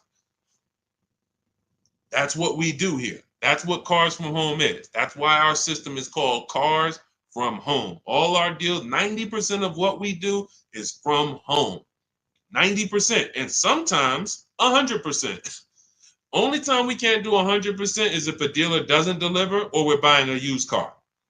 Used car, we must go to the dealer. We must test drive that. That's our last step in our process before we lock the deal up. We cannot, but we've had tons of people who never left their house. I have a couple of them on here. Delivered the car. Let's see, we got people on here. Leasing process went quick. Sent the email. Anyway, I could pull up a bunch of people who just did. That's simple, because dealers this is 2024. Like, people think Carvana is the only place that delivers cars. There's plenty of dealers, especially the 20%, that'll bring the car right to your doorstep. Look, about 5 days I walked out. Yeah. Anyway, all right, I think we've done enough. Look, everything that we've taught today is out of my new book, Cars from Home, 7 Steps to Saving Time, Money, and Avoiding Dealerships. It's a 7-step process that I've developed over 14 years in the car business to buy, lease cars, below market value in 90 minutes. This does not take a lot of time. This is the easiest way. You don't have to be a great negotiator. You will stay at home where your power is, where you can put dealers against each other, put banks against each other. Thank you so much, Renovating with James. And you can employ competition. The same way you shop for everything else, competition, you can bring that to your car deals. And that's the only way you're going to get below market deals. And that's the only way you're going to start to enjoy car shopping. When you're at home and tons of dealers and banks are actually competing for your business, you actually enjoy that. That's why when you see people like Teddy, who said that I will never lease another car any other way. Look, suppose it's a bit wordy. Look at Teddy. You got his BMW 2024 i4 M50, $73,000 vehicle. His best offer was $856 a month, which is a 1.16 lease. His highest offer was $1,123 a month from another dealer. His closest dealer, his local BMW dealer, was 97. Where was it? Nine. Look, the dealer closest to me was 986. His closest dealer that he probably drove by and saw the car and said, "Man, all right, I'm gonna work with them one day." 986 a month. He ends up paying 856, over $130 less than his local dealer. But he did it from home, and he said at the beginning, "I will never, I repeat, never lease another vehicle any other way." Now, had he bought the car and got 10,000 off, he would have said, "I will never buy a car any other way." The Cars from Home way is how you are in control, how you feel like the prize, and when that 20% dealer wins your business, you feel like you won. You know you won. So, all right, let me get out of here, y'all. Grab your copy as my welcome offer to you of Cars from Home. 7 steps to saving time, money, and avoiding dealerships. 30 minutes only. You can get it for 75% off, which so you won't pay the normal $97. In my TikTok bio, my Instagram bio, click the picture of me, the YouTube link, or the Facebook link, and grab your copy. As long as you get there before the 30 minutes is up, you got it for $24, and you'll have everything step by step. You don't have to remember any of the things we've spoken about over the last hour, 15 minutes. You don't have to remember them because you will have the blueprint step by step. Leasing step by step, buying step by step, selling leases, selling your cars. We never trade cars, getting out of negative equity. All in there, high mileage driving, everything in my 14 years of experience is in that book. All right, so I look forward to you guys using it. Make sure you send me your success stories. Write me emails when you make your deals. Let's continue to 30 minutes now. It's only available for 30. Now, it's available forever. $97 is the price. Normal price of the book is $97. But for 30 minutes, you can go to my TikTok bio and you can get your copy for $24, which is 75% off. All right. God bless you guys. I'll see you soon. And keep unlearning, keep relearning.